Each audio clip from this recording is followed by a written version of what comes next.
Hiya, this is Kitten Features, and you're listening to ShowX Live with Ken in the student accommodation all the way in Scotland. Wait, that was years ago. You're listening to ShowX Live with your favorite Scotsman Ken, currently residing in the US of A, and Wayne, mostly from Colorado. Hey, wait a second. I'm on the show too, and I don't get any billing at all? Well, I know how to solve this. Soldater, Fremad, March!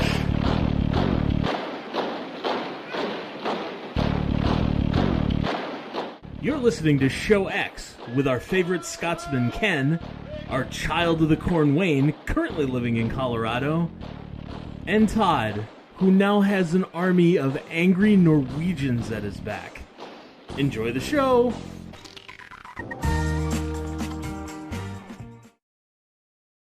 Hey, oh, so as I adjusted things and did the same thing over, coming to our normal display has the doctor massive in his thing. So I have to as he takes full billing in this sense. All right, fixing that. Changed. Nothing Doctor, Professor, Lord, Rear Admiral. Leave my rear out of this, all right? I don't know why it's always brought up. You can just call me Admiral, man. That's right. We will let you accentuate your posterior in effect. And so, all right. So, hey everybody, it's 2 p.m. Eastern, 7 p.m. GMT on this Sunday, and we are here live on Show X. Welcome everybody. Today, we are going to be getting into it as we discuss real quickly a little bit about the recent acquisition of one of the larger gaming studios out there, Bethesda, under the overall acquisition of ZeniMax, from Microsoft, one of the largest organizations in technology out there. As well as we are going to have a deep introspect, if you will, conversation under the idea of, is social media the new town square in this digital age? So that's what we're going to be getting into today. All right, everybody, to kick things off, starting off with our discussion about Microsoft and what they are up to and doing. Those who've been paying attention or not, just this last week it was announced that Microsoft has acquired ZeniMax, and under that title, Bethesda, for a whopping sum of $7.5 billion, with a big B, dollars. And yes, full-on evil villain, $1 billion. And in doing so, there's kind of a question of why? What is Microsoft doing, and what do they get? What is the benefit, and does it affect us about this acquisition? So I'll go and start with the articles about it. I have a few that'll be linked into the show notes, but this one from GeekWire, they actually get into a pretty solid analysis of it. Essentially says, Microsoft has started its working week by announcing that it intends to purchase, has now, the parent company ZeniMax Media of Bethesda Softworks for $7.5 billion. Bethesda, in turn, has spent the last two console generations scooping up various intellectual properties to the point where its lineup of software is a murderer's row of classic, ongoing, and current hits. The results of this, wow, they have so much alliteration in this, but is that when you look at the deal, Microsoft will add several of the most widely known and popular franchises to its current video game market into its portfolio, including the Elder Scrolls series, so Morrowind, Oblivion, Skyrim, all of those, Doom, Wolfenstein, Dishonored, Fallout, Prey, and The Evil Within, all his major titles that have come out. And in doing that, it's just it's going to really bounce up and it basically increase their titles. I think they show in here, yes, that says their game studios network now jumps from 15 studios that make games as major houses to 23. Because under Bethesda ZeniMax, they include idsoft, Arcane, Tango Gameworks, and the mobile game studio AlphaDog. And so there's a lot of titles that they already, basically those entire backlogs that Microsoft's acquiring, as well as all their future content coming out. And so there's been some analysis and questions about why this is happening, what are they doing? And one of the big ones is they're saying that they've already announced that all those games in the back library, as well as most of these new games coming forward, if not all, will be a part of the Microsoft Game Pass, which is their subscription service that allows you to get, while you're paying for it, access to basically old and new AAA titles to play while it's on Game Pass. Now, they have a thing in it where I think some of the games that come out free are only available for a limited time, that being like a month or so at a time. Still, I would argue, long enough for anyone to play a game. And if you want to maintain those games, you can actually purchase them, and then it's all the same you would normally have. But it at least gives you access to a whole library of games that you can play constantly that do a slight rotation. As well as it's been talked that this could lead to essentially their big press against their major competitor in the console wars, which is Sony, with the PlayStation 5. And what's coming out with it, because arguably a lot of people, at least what I've seen, have said that the Sony's library of exclusives is one of the most compelling reasons to go towards, if you were to choose one or the other, buying a Sony PlayStation 5 versus an Xbox Series X or something like that. And now that Sony or Microsoft acquiring these studios perhaps, balances out that weight some. I mean, you're still going to have your exclusives, but it's going to show that there's all of this, if you get the Game Pass, readily available content on the new Microsoft consoles out the door. Where with PlayStation, they have this like slow rollout and what new games will be available, and their backwards compatibility and stuff like that's only one generation back and only on select titles. And so arguably out the gates for each one, you're going to have Microsoft with this massive like step forward for what you can play day one on their new console. So that's what I've seen as one of the major things. What do you guys think just on that general announcement of why do you think Microsoft did this? I mean, that I think is pretty solid, but. If you don't mind, Todd, my first thoughts are that, when you think of Bethesda, for me, you think Skyrim, right? I mean, that's kind of number one. It was one of the biggest games of ever. And when I first think of Bethesda, I think of Skyrim. So when I hear it'll be available via Game Pass, I think, well, what's Skyrim kind of known for? It's known for being re-released on every single freaking console and new device out there, right?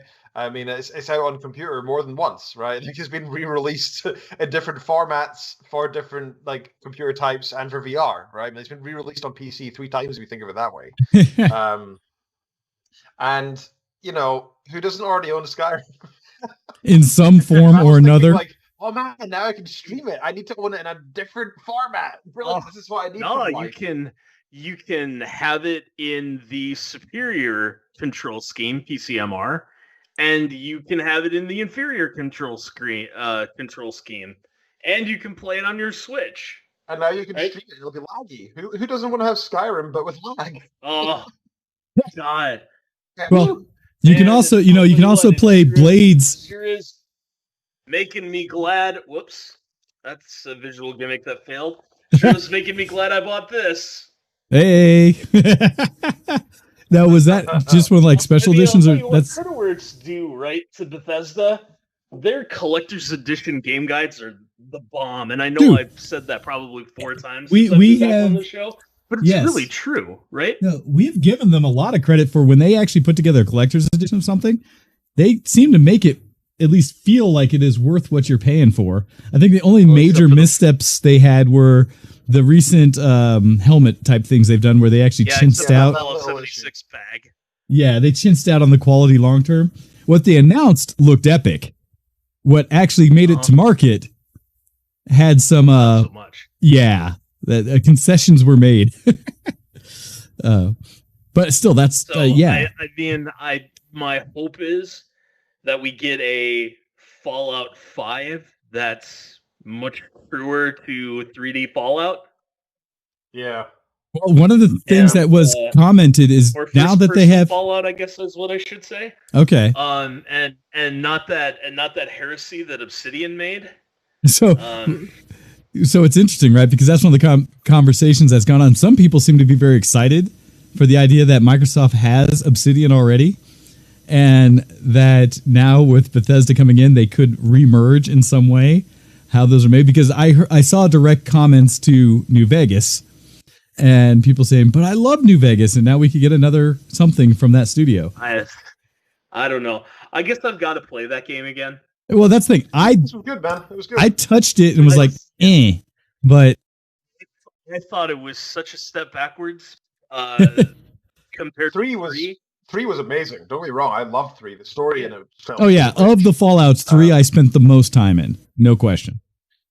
Like even 4, I barely. No on or off. Shades of Grey, right? And I found that New Vegas was good, but it wasn't any Fallout 3. But that doesn't mean it's crap, right? Well, but in general, one of the comments that's been made in Curiosity, right, is now you have various engines available to all of those developers. Because arguably, and this is something that's come out with the recent, all the new hardware specs and video cards coming out, is that they've shown how the Doom engine, whatever's being done from idsoft, is one of the most highly optimized game engines in existence. Because already with like my 1080, I can play it at over 60 frames per second at 4K.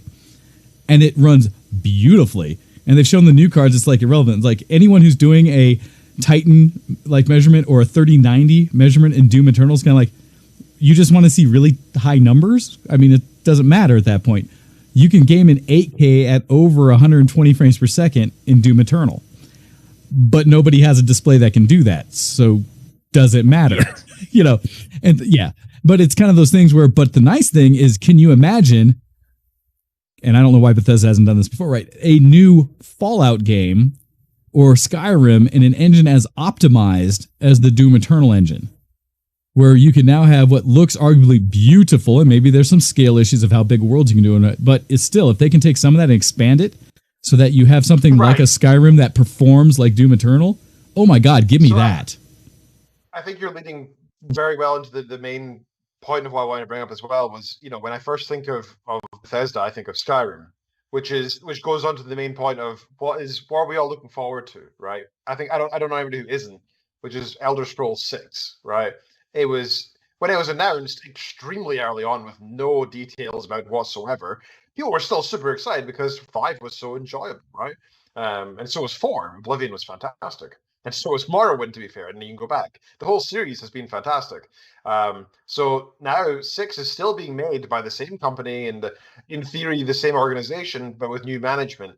The only concern to me now is, they clearly had the money to do it in the first place. My only concern is hopefully there's no major design or direction changes now that there's a new head boss, right? It would be bad if they said, right, we're cutting down the time scale by 6 months, right? That would suck. So I think the engine discussion for Elder Scrolls 6, that ship has sailed. Likely. Right? We don't know how far they're into it. You're not going to get Elder Scrolls 6 in the Doom engine. You not likely. Fallout 5 in the Doom engine. Gotcha. Fingers crossed. Well, but that's the thing, right? At some point. Fallout 77 is actually oh, God. better than well, 6. Potentially combined with, as Earthweaver kind of jokingly says, can we get a Fallout flight sim? But in reality, it's more of a, can we get the ability to scale that Microsoft Flight Sim engine has allowed into other games with more refined engines? Like, give me the mashup of all of this, right?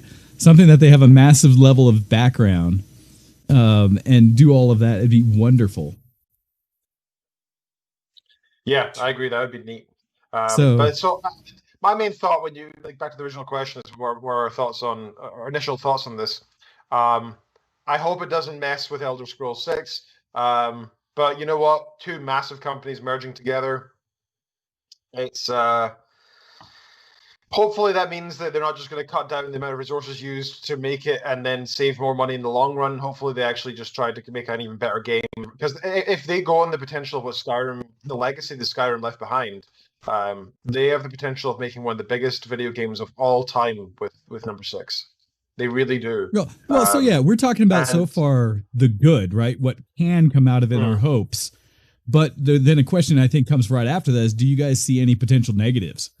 Because we talked about them acquiring it for Game Pass and that they're going to likely do a lot of exclusives. They've already announced that any deals that currently exist, so the titles that are already pseudo-exclusive going to the PS5 for launch, are still going there first. And then will likely still at some point, reach out to the bigger community. But going forward from that, do we see any other potential risks that, as more and more this trend follows, or other independent game developer companies start getting swooped up into these larger conglomerates, is that going to limit innovation? Or because kind of what you said, I think it was, Ken, about how, while they've taken up, they now have a new owner and potentially some level of direction or vision attached. Everyone likes to say we're going to be hands off. They're doing great things. We just want to add them in. This is great. They should be part of our family. But at some point, you have to figure they did this for a reason. Quarterly statement comes in and you're under projected revenue and over budget. Right. Yep, which is inevitable in any game production company, right? You're not making money until you've sold the game. Right. It's always downwards until then. No, that's why everyone Kickstarters, but still. I mean, so if we really want to game this out, like the worst possible scenario is an announcement of engine change for Elder Scrolls 6. Like there has never, I don't know of a time in which a game changed engines mid-development that it worked out super good. I mean, just because we think of Daikatana every time. Duke Nukem Forever, because the original follow-up to Duke Nukem 3D was Build Engine, and it got I think Duke Nukem Forever got released on like Unreal Engine or something like that. Oh, so I remember that when it got released, I didn't realize they had changed it that severely.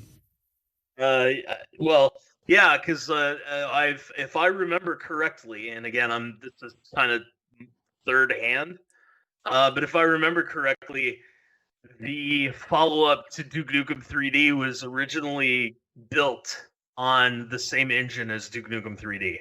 It was going to be a much quicker turnaround sequel. Interesting. So it's possible that got turned into like a mission pack or something, because there were 2 or 3 expansions for Duke Nukem 3D, and they just like scrapped it and started over. Yep. And just shoved the expansion disc out the door, and then now we're forever type of thing. I'm not entirely sure on that, but if my memory is serving me correctly, our 2 most prominent examples of an engine change mid-development have not been good. No, you're right. Any main change like that. There's going to be some middle managers that are out of work. There are going to be some developers that are probably out of work, right? Because there'll be redundancies. Yep. Makes sense. And let's just hope that the HR heads at Microsoft make the right decisions on all those personnel choices. That is a lot to be said. Well, because equally, right, we see other forms of that. And I forget the name of the person who did it, but there's the recent news of the gentleman who created their new, Dreamscapes or something company that is one of the original founders of Blizzard from back in the day, like all the way back to pre-Warcraft days, that created this new company because they basically I think their announcement said that they don't want to be Blizzard Activision. They don't want to do what that did in the death of the soul of games. They want games to be fun and not about microtransactions. I think there was even some language that kind of said not trying to fleece people for money every time. And so, that is an example of someone who is kind of doing the opposite, right? I'm going to go out and make my own thing. So thank you, Ionis. Michael Morhaime, who's recently come out and created his new company. And let's see, what is it called? Found's new studio. GameSpot says Dreamhaven, under the Dreamhaven banner, where they said that Dreamhaven is his new base of operations, a company that will, quote, create and publish original games for players around the world and aims to, quote, empower creators, help bring their ideas to life, and create original game experience that foster meaningful connections between players. But apparently people are super excited that he is doing his own new vision of how game development can happen and what it might mean to what we experience. Morhaime was the original Rockstar gamer, right? He was the guy.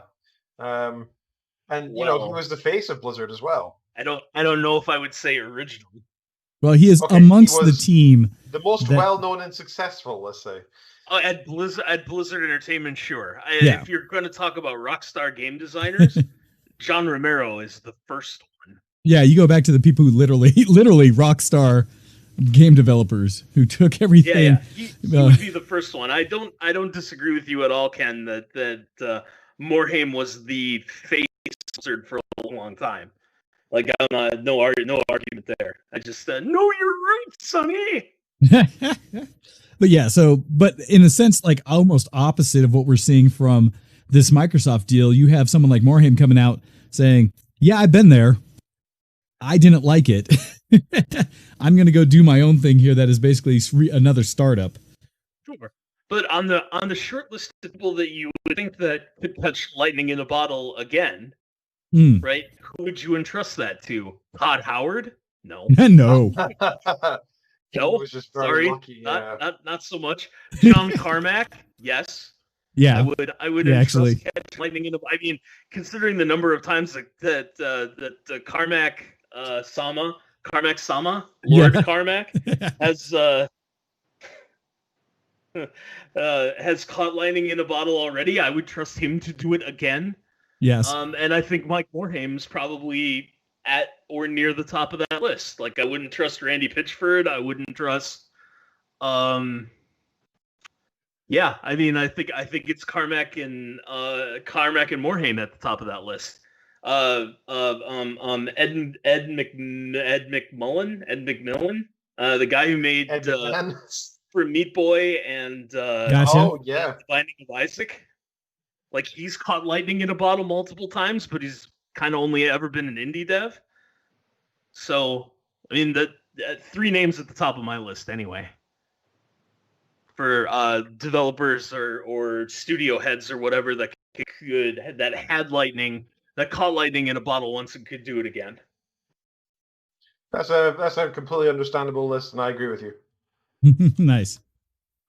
Mm-hmm. So, I see where I think we have the advantage on both ends, where the nice thing is that even if this specific merger adds some risk to some of those projects we look forward to and see coming, the nice thing so far that I've seen in gaming is that there is such a pool of people out there that are talented and have creative vision, and tools themselves have become so open for people to develop on. I don't think we're going to run into any kind of like minimization or lack of new things, that you can have people jumping into the Unity engine, Unreal Engine, stuff like that, and do things for free as a single person, as we've actually seen surprising number of good games come out of that. What, Stardew Valley and things like that came out of like one person or 2 or 3 people doing something that destroyed and rocketed. Current things like Among Us that are hugely popular and fun and don't require this massive backing of a studio behind it. So I don't think we're risking still getting good games. I think the biggest risk is the potential of games we already love not coming out in the way we hope they might in the future. But I think we also run the potential benefit of them coming out and being something we never expected and being amazing. So here's to hoping along those lines. Yep. Yep. I think the other, you were talking about downsides of this announcement. I think the other obvious downside is the monopolization of some aspects of the game companies, right? And the industry in general. I mean, obviously there are thousands of companies out there, but there are some that are so big, and my biggest concern is like their legal department, right? Big games companies can just say, hey, that game looks vaguely similar to ours and we have better lawyers, therefore we can screw you over. I just don't want this to squish any competition unfairly. Like, fair enough if somebody makes I don't know, slightly less than Elder Scrolls 1, 2, 3, 4, 5, 6, 7, right? Fair enough. That's clearly they need squashed. That's fair enough. But if somebody's making something completely different and then it gets squashed by the big Bethesda, then that makes me very sad. And I don't think that's a good approach for the games companies. I think it's generally one of the main benefits of capitalism is competition, right? And I think that one of the biggest downsides of capitalism is when left unchecked, we often see these bigger players taking out the ones that they should be unable to touch unfairly, right? Well, and I'm hoping that doesn't happen here. Yeah, you get and even the article says concentrations of power, right? There's various ways you can look at it, but there's a universal truth, I think, that you can go back through history and see that the more successful any one entity or person or thing is, the likelihood that trajectory for success will continue to rise at a higher or faster vector than people who are not. It's like that whatever it is that makes that success happen continues to accelerate kind of thing versus the status quo of people who are just getting through. And so, you have that challenge that it could go so high out of control that without some kind of check, it can eclipse everything else. So we'll see. Like I said, hopefully, as long as those tools stay available and like the means to distribute and get content out to people exists, we'll forever see games just go. But cautious optimism, I think, is the way to go forward, and hopefully we will see available on Steam with some of these. Well, because I don't want to use the Microsoft App Store I will admit that store is. We talk about how bad people didn't like Epic or Uplay. Or let's see, what other launchers do I have over here? The Microsoft App Store is garbage too. Yeah, I do not have a link to the Microsoft Store on my desktop. It exists in the OS because you can't get rid of it, but you can hide it. But speaking of which, I should probably get rid of that because it's gone. Like one click. Thank you, Microsoft. You can hide it at least. Yeah. Accidentally clicking on the App Store and you're like, what is this? No, I don't want to spend money here. Oh, gosh.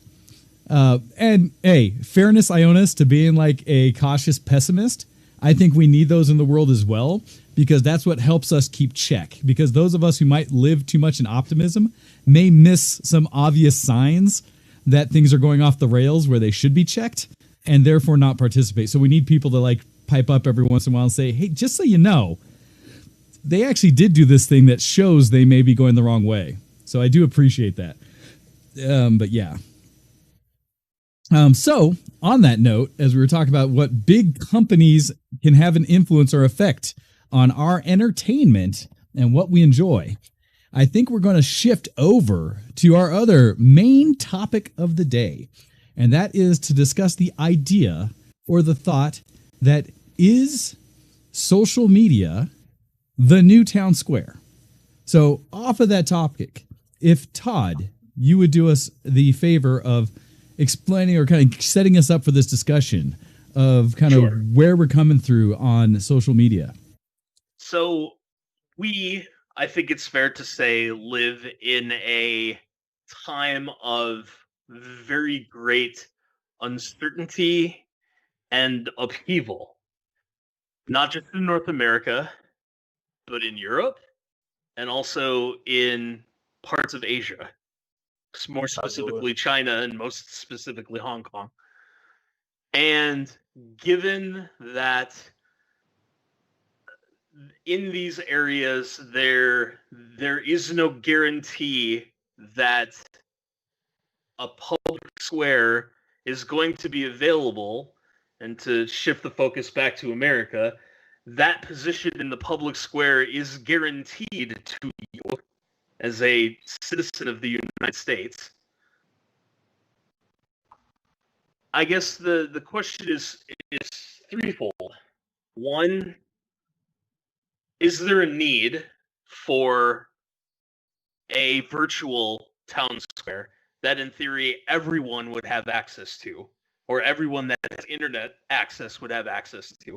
Which, the fact that something like 100 million Americans don't have sufficient quality internet access is another discussion entirely. But assuming that everybody had access to the internet, is there a need for them to also have access to this virtual public square?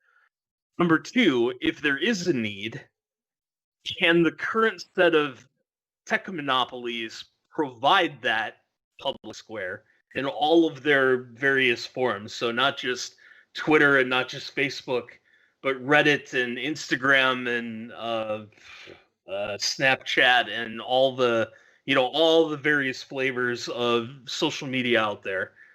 And then finally, number three, if the current tech monopolies can't provide that virtual public square, what could be done from a policy perspective or whatever perspective, technology, policy, economic, whatever perspective, in order to guarantee that that virtual public square was available to everybody. So I guess the first question is there a need for a virtual public square? Yeah. I would argue that the answer to that question is absolutely yes. Well, let's first of all define it, right? What's a public square exactly, and the scope and scale of that. So I don't have a textbook or dictionary definition of what a public square is, but in my Capra-esque naivete, the public square is the idea that a person could show up with a wooden milk crate, set it down in the middle of a like a town square or whatever, or out in front of, I mean, in Norway they're all built around churches. Okay. So take their milk crate out in front of the church that has the town square centered around it, set that crate on the ground, stand on the crate, and speak their mind. Gotcha. A public forum that you can basically express whatever views available. Sure. Outdoor. I know I've witnessed it. Correct. No one is obligated to listen to them. Yes.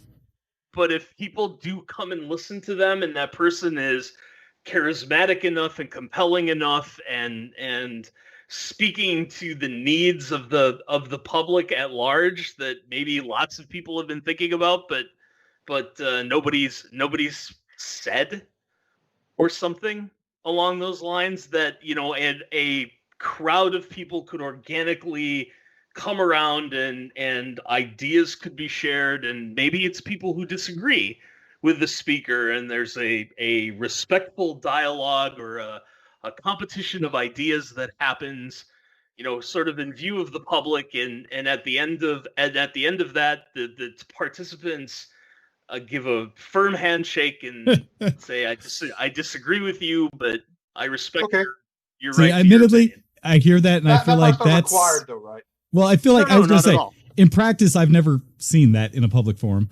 and like that, because my equivalence is going to like, yeah, it's me going to the National Mall in DC and watching what I would most identify as like the criers, someone who is standing up on a national monument, spouting their opinions of the world for all to hear, which is an absolute exercise of what in the US we label as freedom of speech, in a public forum to just express themselves openly that cannot be limited by the government as long as they are not inciting violence or something directly against a group, a call of action to do violence.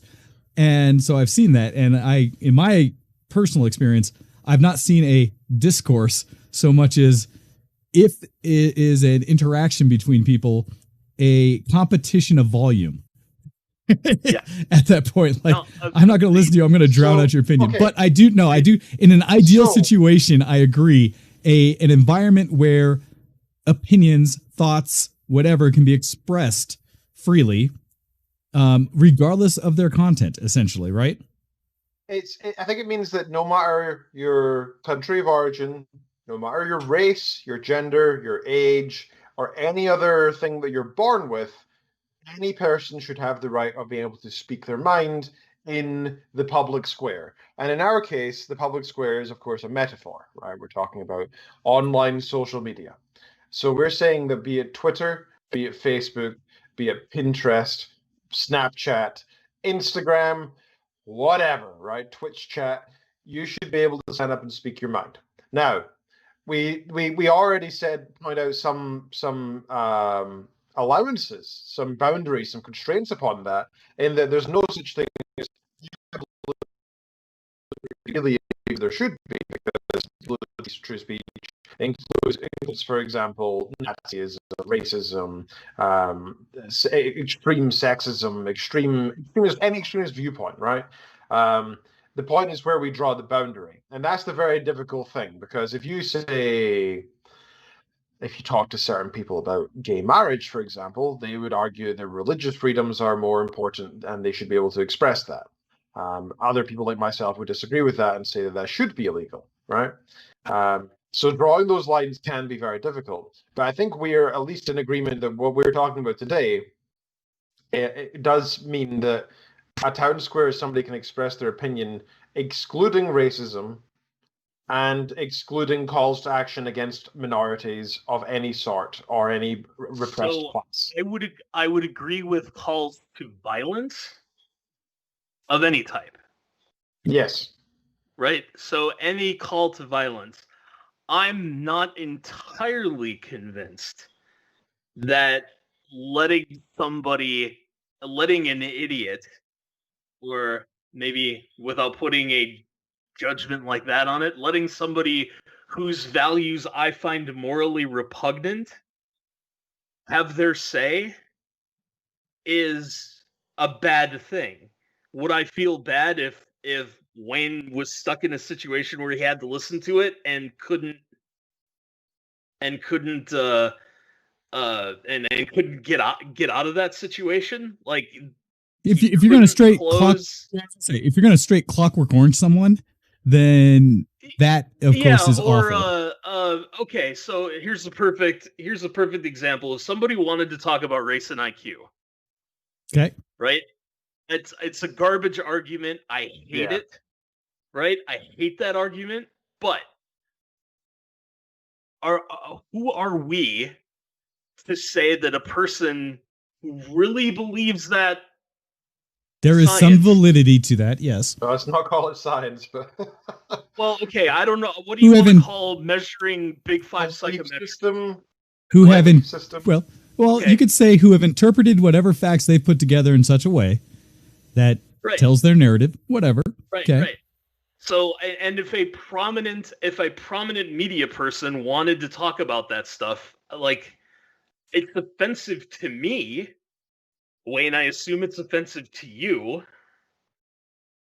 But I don't think my being offended precludes their ability to be morally reprehensible in a public space. Along those lines, one of the things I've heard expressed that I personally tend to agree with is that we, at least in the United States, where we have a doctrine to reference, have the freedom of speech as an actual right expressed.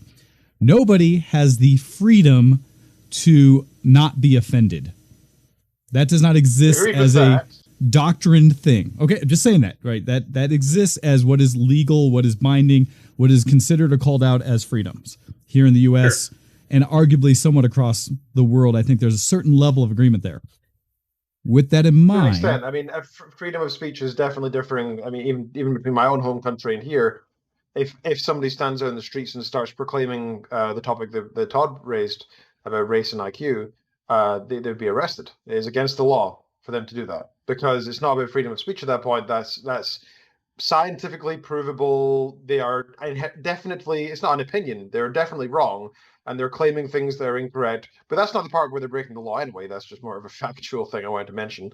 But they're also spreading hatred against a race.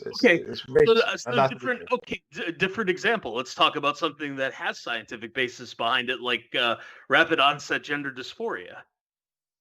Okay, yeah, that stuff is all complex and difficult to talk about in any forum, including here.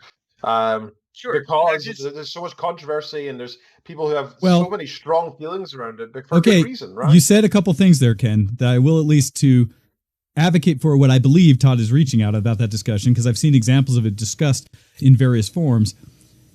There's one thing where it is talking about what is objectively observable in science, the actual studies that have been done and the numbers that showcase what they are, and then having a discussion around those numbers, whether you agree or disagree.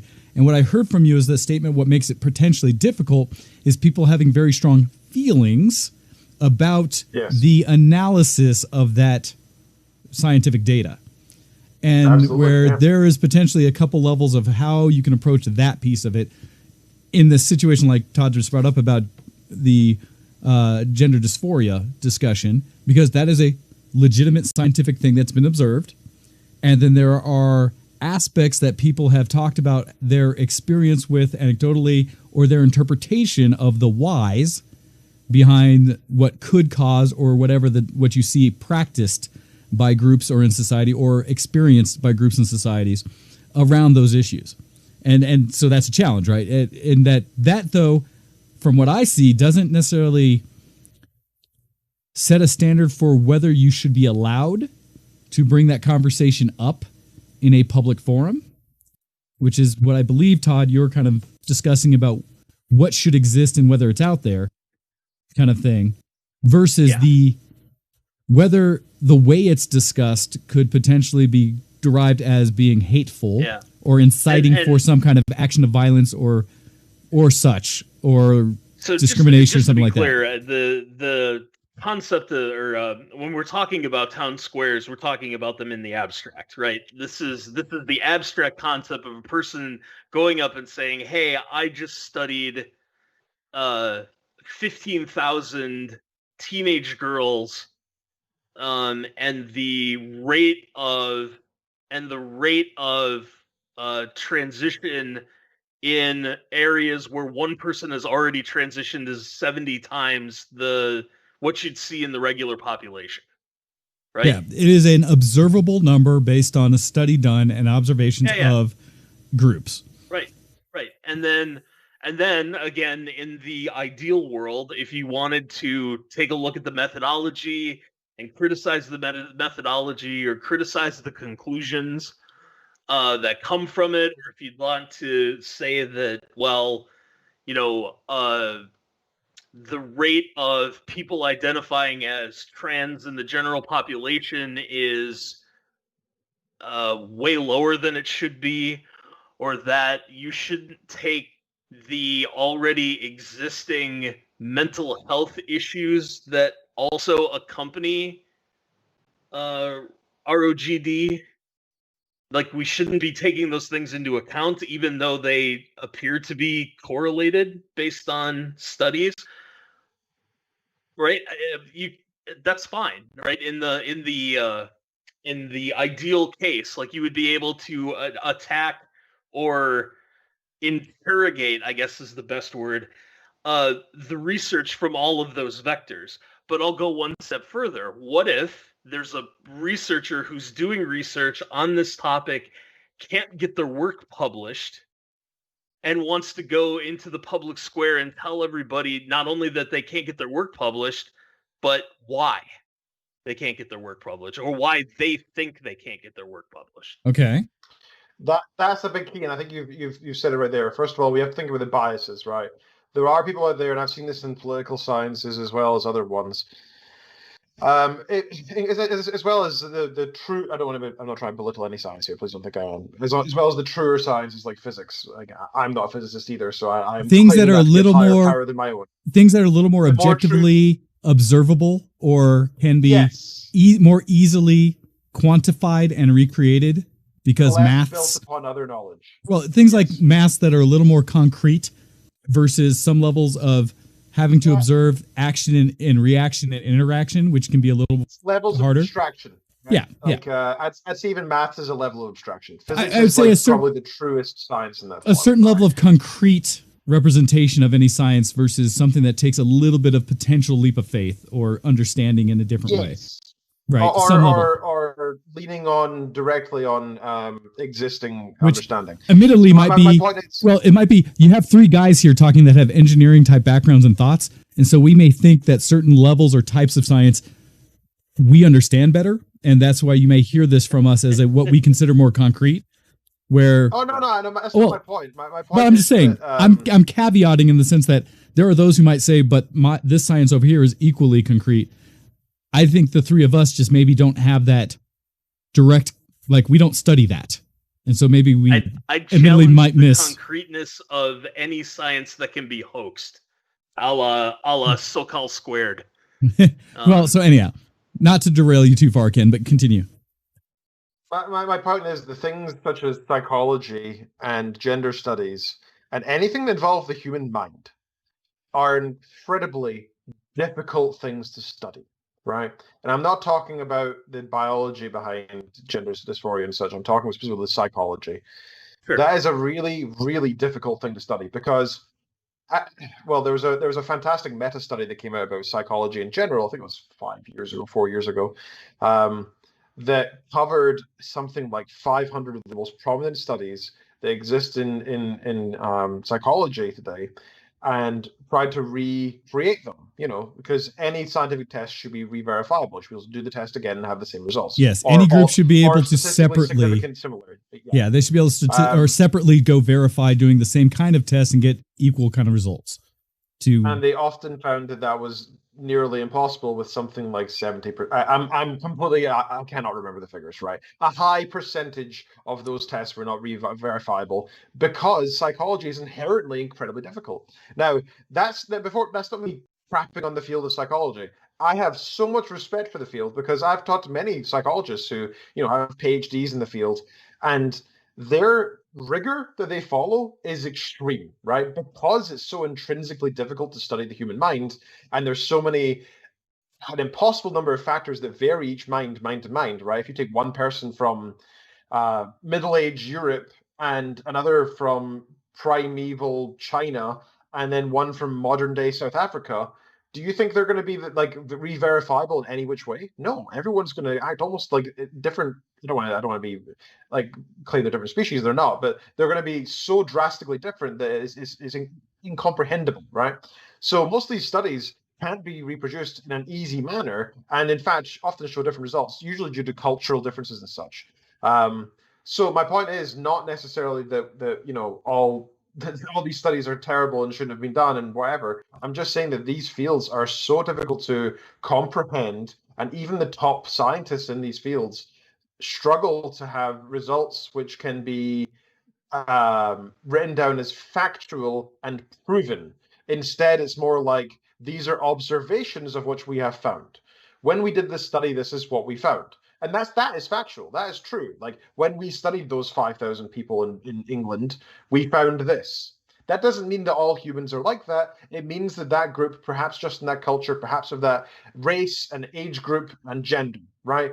Just those seem to have this characteristic at that time point. I mean, if you asked Americans about certain questions about security and how afraid they were pre and post 9/11, you get drastically different answers. And they're the same people. That's a good point. They're the same people. So when we're talking about any of this, we have to take it with not just a pinch of salt, but a mountain of salt of not only do the best minds in the world are unable to comprehend these kind of results and get truly verifiable and results with integrity, right? So we have to take anything that we're talking about today with that massive mountain of salt. Okay? Gotcha. Well, and Fair. Something I would like to bring into the discussion, because we're talking right now in very big terms of things. To bring it back, I think, towards the original question that Todd, you had asked or presented at the beginning of the conversation, which is, do we need a place for these to exist? Can companies provide that? Because what we're seeing today is that a large amount of discourse or a large amount of sharing of ideas, information, things like that, or spouting of ideas and information and stuff like that happens on some of these large social platforms, these technologies and places where people have gathered to put information out, share ideas, whatever it is they do, like Facebook, like Twitter, like potentially even Instagram and Snapchat and things where you can basically just present information, a short snippet, a in-depth thing or whatever. I would actually argue on the side of more closely to what we're discussing, Reddit, as places where people engage in a sharing of information and potentially a discussion of that. So with that stated, something I'm going to present is kind of back to that question is, where is the place, the responsibility, the thing about that to even provide it? Personally, because everything I just mentioned are privately held and owned companies, including like Google and YouTube and stuff like that, that to me, they have little to no responsibility to the community to provide an equal, open town square in which anybody and everybody can present ideas in however form they need or want.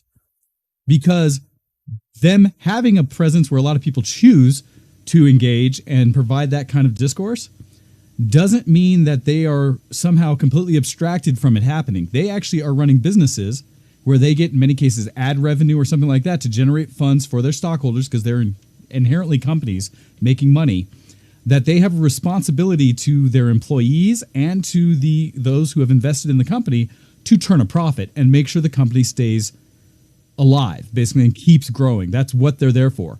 And in doing so, I understand if they make decisions about what they allow, disallow, what they support, don't support, to end up influencing that bottom line. That really what I figure is their goal of continuing to grow their company. I assume maybe there are companies out there that have bigger visions that they're actually adhering to that isn't the mighty money, right? But to offset that, and something for us to discuss and see your opinions, I believe that in the order of what free speech has been, at least here in the U.S. that I've observed directly, those kind of town square forums, like I mentioned about the mall in D.C., basically an actual physical public space where discussion can occur, I think needs to exist and is valuable and should exist.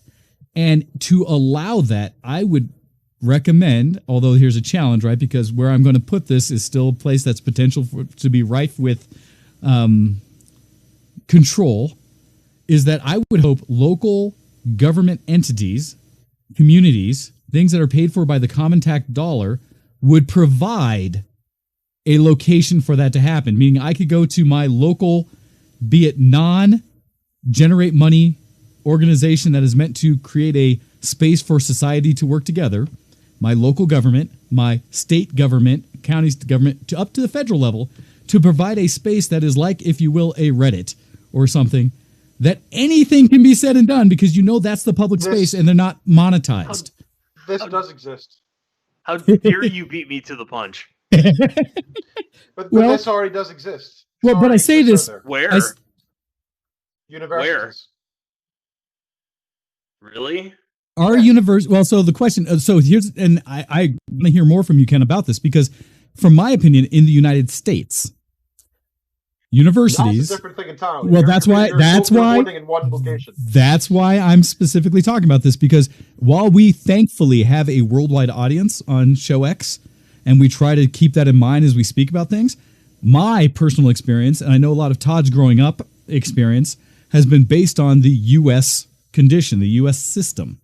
And in the U.S. system, our universities, our higher education is primarily privatized. Even what we consider public is heavily influenced by where money comes from and can be arguably stated have biases inherent in that. And we have seen example in the United States where a body of people, both faculty and most often hopefully students, but still regardless, have influenced what kind of information has been made available at those locations, to the point of public speakers or people who have an idea coming into a campus being blocked because enough people raised a ruckus saying they did not agree with that person's general rhetoric or whatever, maybe not even that specific subject they were coming to talk about, but who that person was, and therefore they were delisted. They were no longer invited or allowed to come on campus.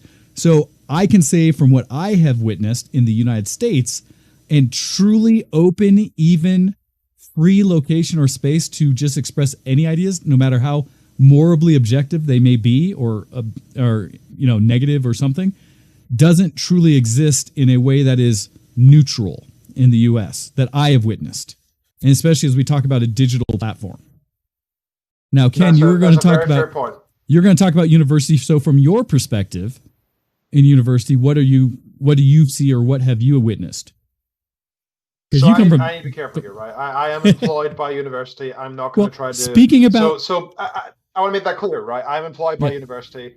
The things I'm saying are not representative of that university's opinion, thoughts, or whatever. I'm speaking as an individual, but I'm also speaking as an individual who is employed by them. So take that for what you will. So I'm obviously not going to upset my own employment. My preference is politically. I'm very much for the idea that the people should deserve an education for free, especially if it's needed for the country's good. Right? So we need people who can produce food and know how to do it efficiently. We need doctors. We need educators. We need many things in the country. In fact, the vast majority, I'd say 95% of what most universities offer is needed for a country on some level of the tiers of what's that triangle called, the pyramid of needs or whatever it is, right? Every profession like leads into that. I'm not a philosopher or whatever, so I don't know. Some of it's just very niceties, like the arts, right? Not in total, but like, for example, literature is a very incredibly important part of society. And I think even American culture, I think many people would define largely by the famous American authors that have existed over the years. So English literature, for example, is a very important field. And I would argue that it should be funded by the public because it's important. However, I can't say that for every single thing that's out there. I know that there's some ridiculous degrees, like a David Beckham degree is offered in England, where you can learn about the footballer David Beckham. And I'm sure that's great if you're going to be a tour guide for his museum or something. But, it's a pretty niche market. And should it be funded? Maybe not. But I do think 90 to 95% of degrees should be publicly funded. So when we're discussing this idea of a public forum to discuss ideas, I think universities should be the host of these things. And I think they should endeavor to make it part of their requirement and why universities should exist. The public discourse of information, the discussion of topics and ideas, and the forward movement of culture and politics and philosophy and religion. Yes, that is what a university should exist for at its core, right? I really do truly believe this. However, I also do think that there has to be some kind of control over these. Just like freedom of speech requires some control, because otherwise you'll have people screaming fire with no repercussions, screaming bomb in an airport with no repercussions, right? You need to have some rules. I'm not saying that we need to, 1945 level rules. I'm just saying that we need to have some in place to make sure the extremes don't happen. Well, and that's that social contract that we have amongst society of how we work together. There's by default 99.9% of people adhere to, right? But it's just the thing we need to have in place because there are some of those who don't. Additionally, I think we should also make sure that it's not just if it's going to be a public discourse where anybody can, fine, so be it. If you're going to have an invited speaker who is, representing the university as an invited speaker, they should probably be well versed in the topic. You can't, for example, invite somebody who has no degrees in the topic and no obvious knowledge in the topic and no writings on the topic and such. That's often a case that I see frequently when you see religious advocates for anti-evolution. If they want to go to university and speak about how evolution isn't real, that's a bit redundant because they're pushing a falsity, right? It's so true. Arguably though, Ken, you can. It's them. I'd say because that particular truth is an article of faith. Well, that's an article. Evolution is an article of scientific fact. It's not. Well. So I would argue in the sense that you can have anyone brought in to have a conversation about any subject. And now what I hear you're saying, Ken, is more of a level of shouldn't places of education that are proposing to somehow enlighten and work to build the overall knowledge base of humanity try to focus on people that are, have a certain level of credential behind them to say that we as a community agree that they bring something of value? And I'm not. When I first said degrees, I just meant that it's just the obvious choice. Whatever. I've met people who have no degrees and are way smarter than the people.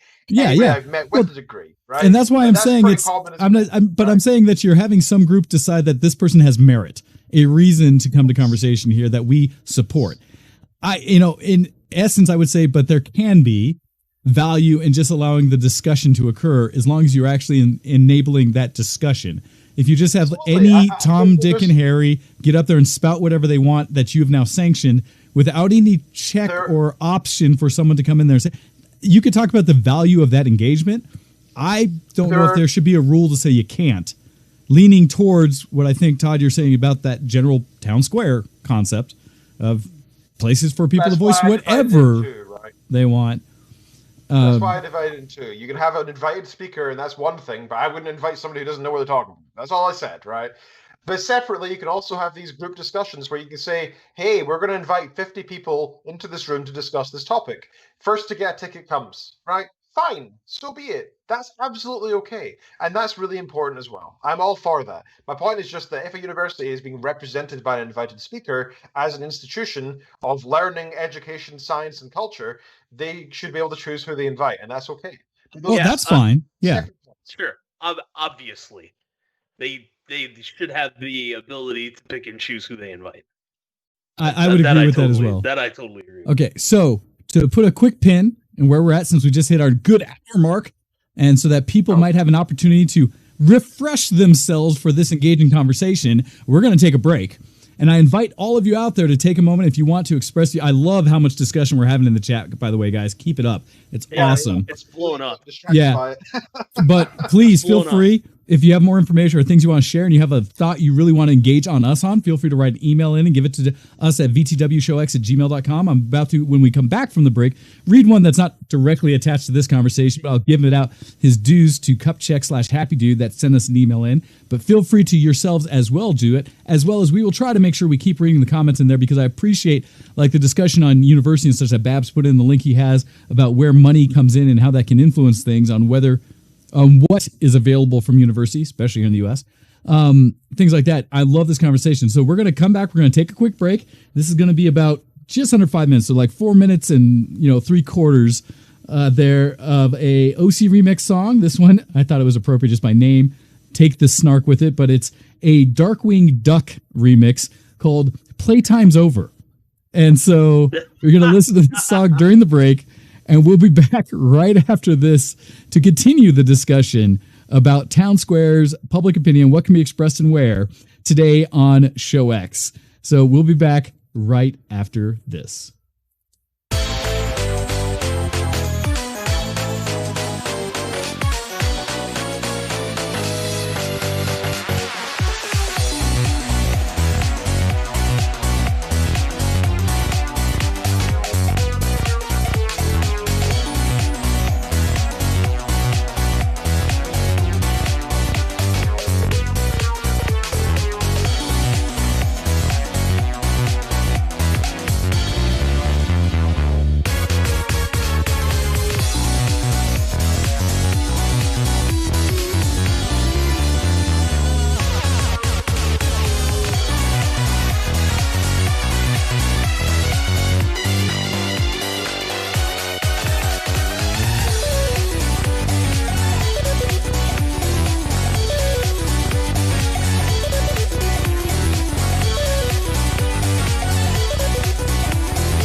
You're listening to ShowX on VtWProductions.com.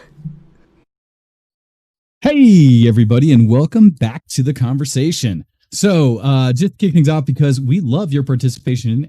We want to jump right in with an email that came to us from Cupcheck/HappyDude with the subject, no subject. But he says in there, so for the past 4 months, I've been working on something and the fruits of my stress and labor are shown. Last night, me and the PMS/ally gaming community raised $530 for the Trevor project in the span of 10 hours. By no means was I expecting to raise the money on the levels of Games Done Quickly does, but I enjoyed the fact that we raised a single dollar, and it was a success in my eyes. So here's the reason for the title, or what he's bringing it into. Host auditions are open for, Amazing Games Done Quick 2021. I'm planning to audition, with parens waiting back from the basic volunteer application so I can audition. Planning a 24-hour Extra Life fundraiser that will be in November. And, as an incentive for hitting our second goal of $500, get a freaking crown in Fall Guys. Shady or shifty eyes. I need all the good vibes and well wishes. That coming from Cupcheck. Hey, Cupcheck, that's awesome. I'm a huge fan of reaching out and using gaming and the joys we have to raise money for good causes, or any cause really. I appreciate that. So awesome. Keep on it. That's great. I've actually many times wanted to do something here as a coordinated VTW effort, a ShowX affiliate type thing, where I have a whole list of people. If you watch our Twitch channel when we're not streaming, we have a lot of affiliated gamers who will get repurposed that we host, and getting all of us together to do at least a 24-hour stream to raise money. It's something that I feel like we have enough people to do, and we've just never focused to do it, and I want to. So it's awesome that you're doing that. So good job. Yep. Congratulations to you, Cupcheck, on the fundraiser, and good luck to you in your quest to get onto AGDQ. I will definitely watch. Regardless definitely. Of which game it is. And vibes sent. So hopefully that you get there. All right. So to continue our conversation today, as we're talking about town squares and such like that, one of the challenges we run into, right, is that as far as I'm aware, that doesn't exist today in a non-corporate supported or whatever environment in the United States where people can freely share their ideas without some level of censorship or objective control by a entity out there. Because what we do have is those platforms that the majority of people share their information, ideas, thoughts, whatever it is, in whatever media they create. So we have our social networks like Facebook, we have Instagram, we have Snapchat, all the things I mentioned before. And we have our channels like that we consume what people have created, like YouTube, like podcasts and stuff through like Spotify and other realms like that. And so that's where a lot of conversation and content exists. Now, as we said at the beginning, all of that is tied to right now companies in some form, even to our extreme like Reddit, which is something I propose as a closest to that I have observed, but it's still a company and still needs to generate revenue. And in some of those cases, you may not see it directly, but if you pay attention, it's through, like I said, ad revenue, where they get their money because of the ads they present, which requires a company to say they want their ads displayed on that location or site. And if something happens on that forum, in that place where media is consumed, that company feels could negatively impact their brand, they may choose to no longer advertise on that network and thus take dollars away. And so it's still influenced by public opinion and the goal of companies to get eyeballs on their product, right? Sure. And the immediate counter to that statement is, if your brand is so fragile that it can't stand up to or it can't withstand something unfortunate being posted in the same place as your advertisement, then either we've massively overvalued advertising or your brand is not that strong. I think you're just undervaluing the strength of the group mob, right? If they are upset with something and stir it up, even if it's something minor, it can often turn into something massive very quickly, right?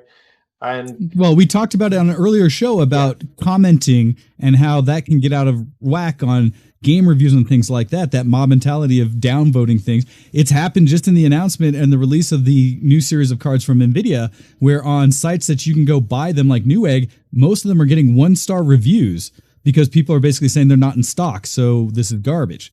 And that is that mob mentality to try to basically affect the algorithms, the way things take both people's public opinion because they see 1 star, so it must be garbage without understanding why it's 1-starred.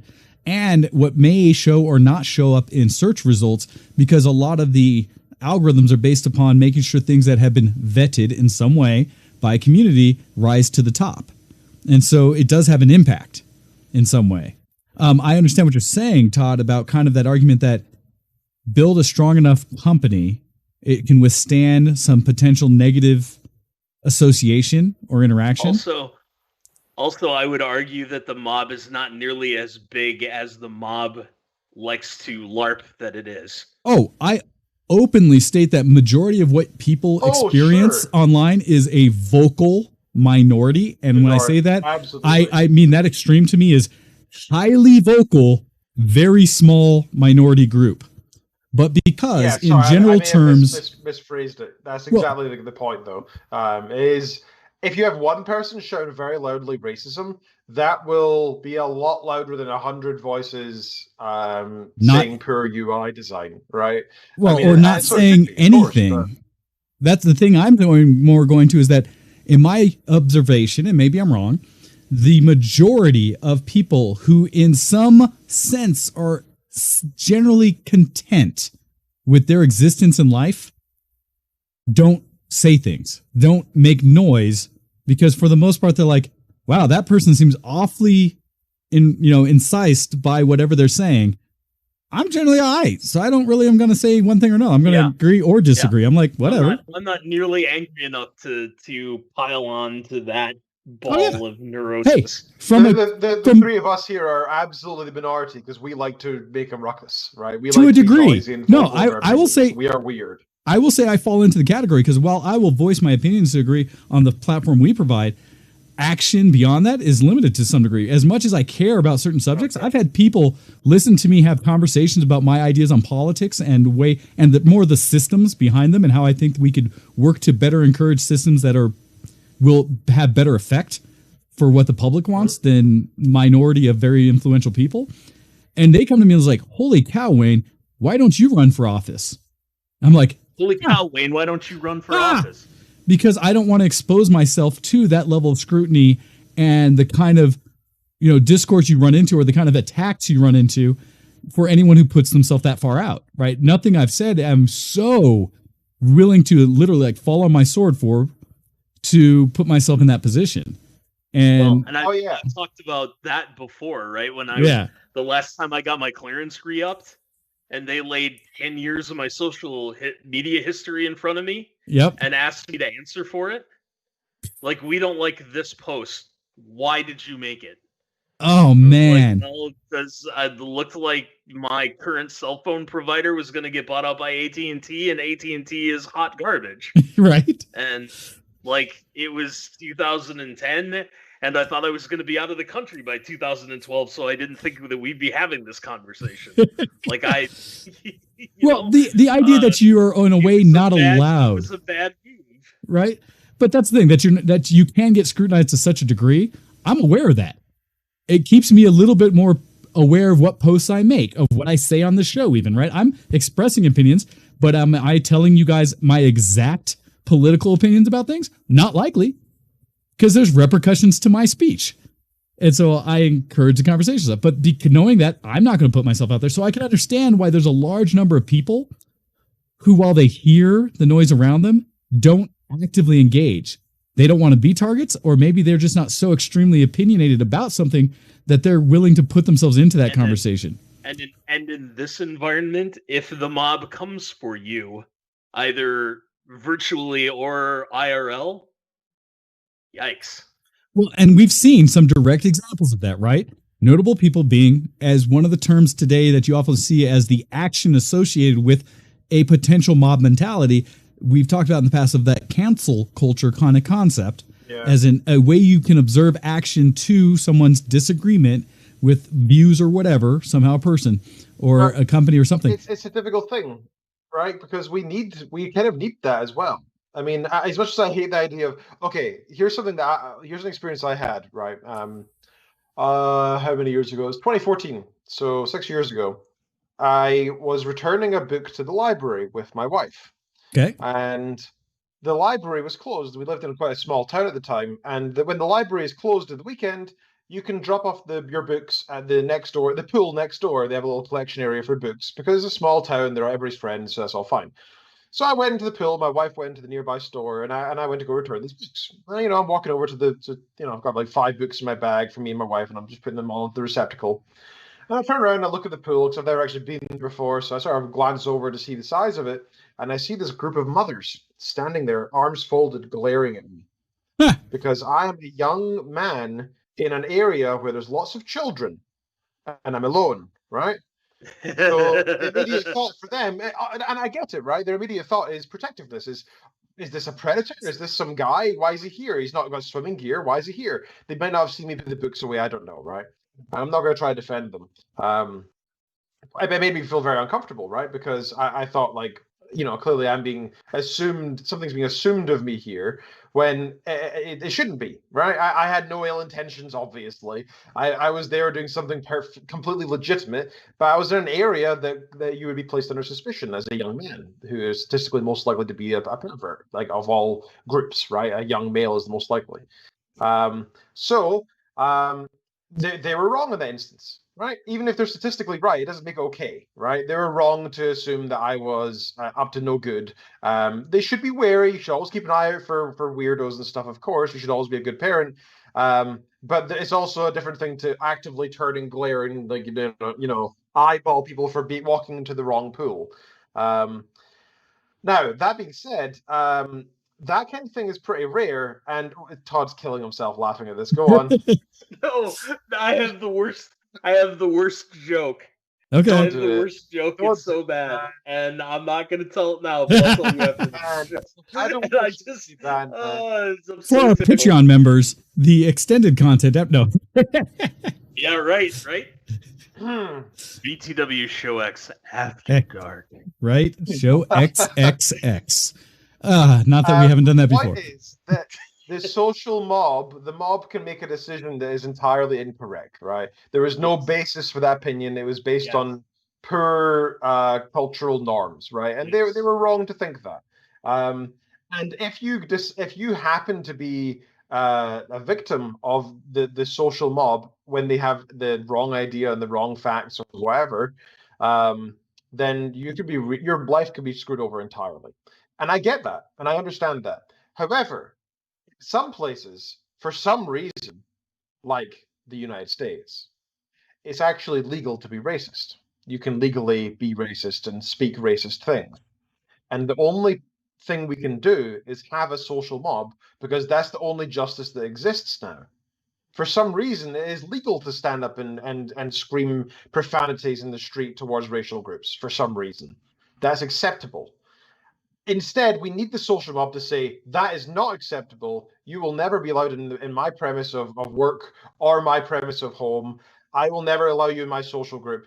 It's the only way we can actually say to these people, that is unacceptable behavior. Because otherwise, they're free to do it, and we'll have a society of racism where it's even more prevalent than it is. Wow. So I hadn't thought of it in exactly those terms, and I think on paper I'm mostly in agreement with that. I actually have 2 examples up on my screen right now where somebody was sanctioned for something that they said that I don't think was that bad. Okay. So these are both from 2017. Okay. The first one is from The Verge, and I'll drop it in the chat, which I'm loath to quote The Verge because it's tied to Vox, and Vox is a propaganda outlet, but best I can do. This is Denise Young-Smith. She was the first vice president of inclusion and diversity at Apple. Okay. Was forced out of her job for saying at a conference, and I'll give you the exact quote, there can be 12 white, blue-eyed, blonde-haired men in a room, and they're going to be diverse too because they're going to bring a different life experience and life perspective to the conversation. Okay. That was the quote. Okay? Forced out at the end of 2017 from her job. Okay? The second one, slightly more famous, is James Damore. Before we go to number two, I think we should talk on both because both sound interesting. But let's before we forget each one. I am drinking, and my short-term memory reduces as I drink, so I can only remember one of these instances at a time. Let's talk about that first. We're not going to discuss this thing Scottish style. Yeah, you only have one topic at a time, or we get lost. Okay. Tangent. That's why we go on so many tangents. Okay, so I do think she was wrong to say that. I agree with the general sentiment that she was trying to express, which is that people are unique and bring unique things to the forefront. And people come from different cultures and backgrounds, and you can have 10 white people in a room who are from Australia, from South Africa, from Brazil, from Canada, USA, from Norway, different socioeconomic backgrounds, from different, you name it. Absolutely. You could absolutely have people from entirely different backgrounds. They might not even speak the same languages, right? Entirely different cultures who are all having to be white and blonde and whatever. However, the problem was she used a word which is diverse. And she's implying with that the usage of that common phrase now, which implies, gender, disability, race, all that stuff you're born with, right? Sexuality. Okay. I think that she probably should have said... I'm not going to try to rephrase it. She probably shouldn't have said that, right? She probably could have rephrased it better and said different cultural backgrounds are more important or just as important as different racial backgrounds. Because they are, right? They absolutely interestingly, I would argue that just based on what was stated in that conversation, that quote, I would say it is factually accurate. And I'm a big fan of factually accurate statements. And not knowing the full context it created or was around, I don't know if there was something else to have said that it was limiting in its discussion. But I would say I don't think that alone should have been recourse to say get out. Because because it's accurate. And if I were to try to state something in context with it in addition, I could say if she was doing it in some way that minimized the discussion on diversity that comes from all those other factors, be it race, religion, all those protected categories, things like that, that would be bad. If she was using it as a deflection against those conversations or an excuse for why perhaps more of those other groups were not being addressed when it comes to, the levels of representation on boards, on management positions, things like that in a company, then I think that is bad faith on her part and couldn't be called out. But just that quote alone, I can't say that because what she said was accurate. We all have different backgrounds. Therefore, we all have a diverse view of the world to some degree.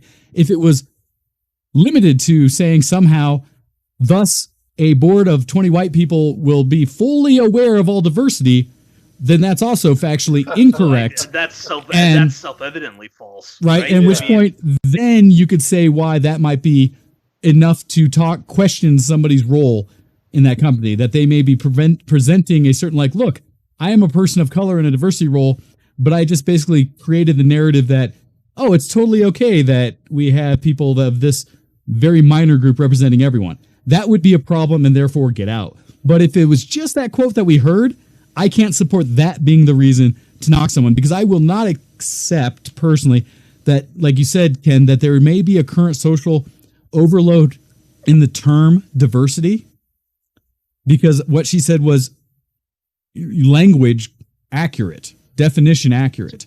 Yeah. Well, right. There's a difference between being diverse and having, for lack of a better term or phrase, having quotas, which is right? that I'm only diverse if I have X number of these people and Y number of these people and Z number of these people. Yes. And then suddenly I'm magically diverse. There's other conversations about how you work to create the most representative community and allow for that in companies. And I can't give you a solid answer because there are times where I absolutely believe in some of the systems that have been put in place to try to encourage various levels of diversity, be it socioeconomic, racial background, things like that. There are times I've seen some that I think maybe have gone too far or outlived their usefulness. And so we'd have to talk about very specific ones to get to that. I had a conversation about something similar about this with the Mistress of Giggles in the last 4 days. Okay. And it started with the idea of the American dream, right? And as a beneficiary of the American dream, or as a success story of it, right? I think I understand what it was supposed to be conceptually. And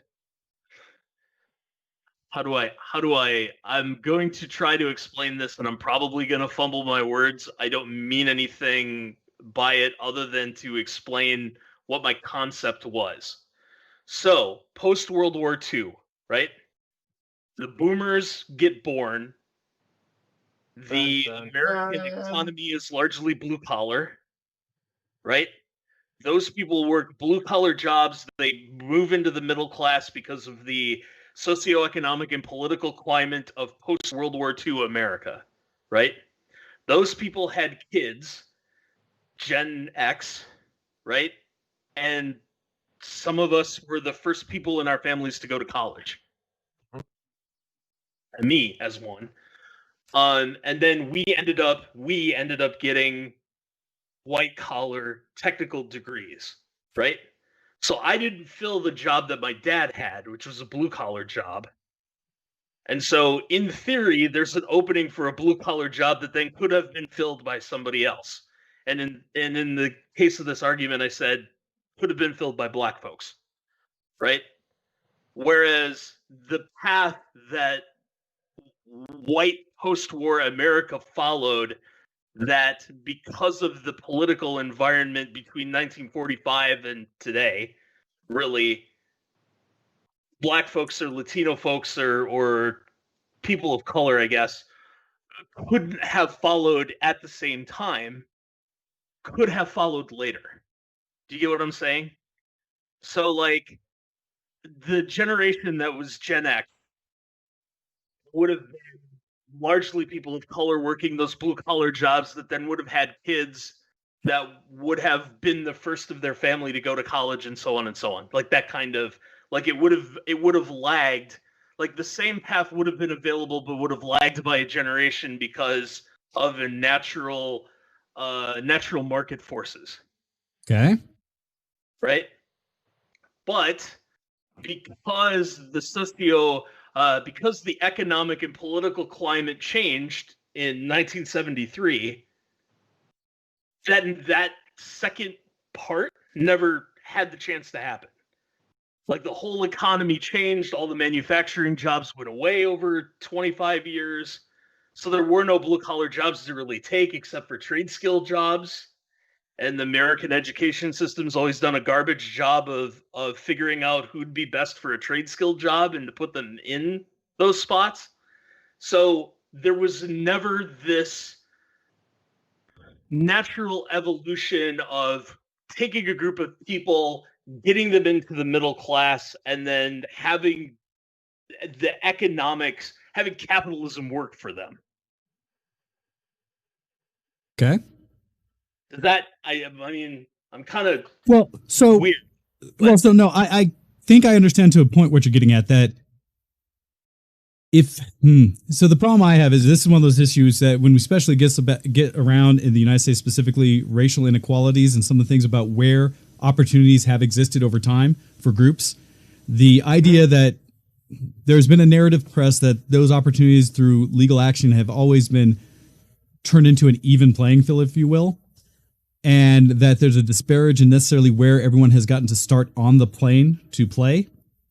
Right. Arguably, I've seen a lot of research that suggests, if you really take into a lot of factors into account, while legally there may be a somewhat level playing field, it's still highly like equitable for actual opportunities and the ability for people to get there because of so many factors that I would argue goes beyond a generation to potentially 3, 4, 5 generations behind the curve, because it also goes into where people can live, to where opportunities exist, to where, you know, there's so many things that factor into it. But that aside, when it talks about things about, you know, what is available and the kind of stuff like that, there's still a ton of challenges that exist along those lines.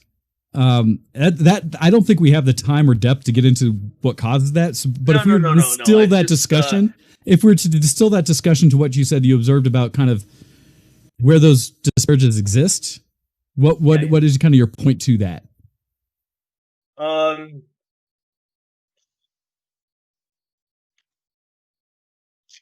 What were we talking about right before I launched into that story? Because well, we had gone into the end of that discussion about whether her comments and what it was representative on the board actually, you know, what was the real narrative there, and saying whether that diversity of the board was enough, or because, like I said, I was coming from the perspective of I don't have enough information to say if that was minimizing. Because I'll tell you, anytime you create a false narrative to minimize, I will attack you. Sure. So I think my point upon that, and I guess I should finish the story, because I think the Mistress of Giggles came back with, well, that's a nice ideal, but there's still racism too, right? And I was like, well, yeah, I can't dispute that. That's real, and unfortunately it's still that way, right? And it was that way since forever.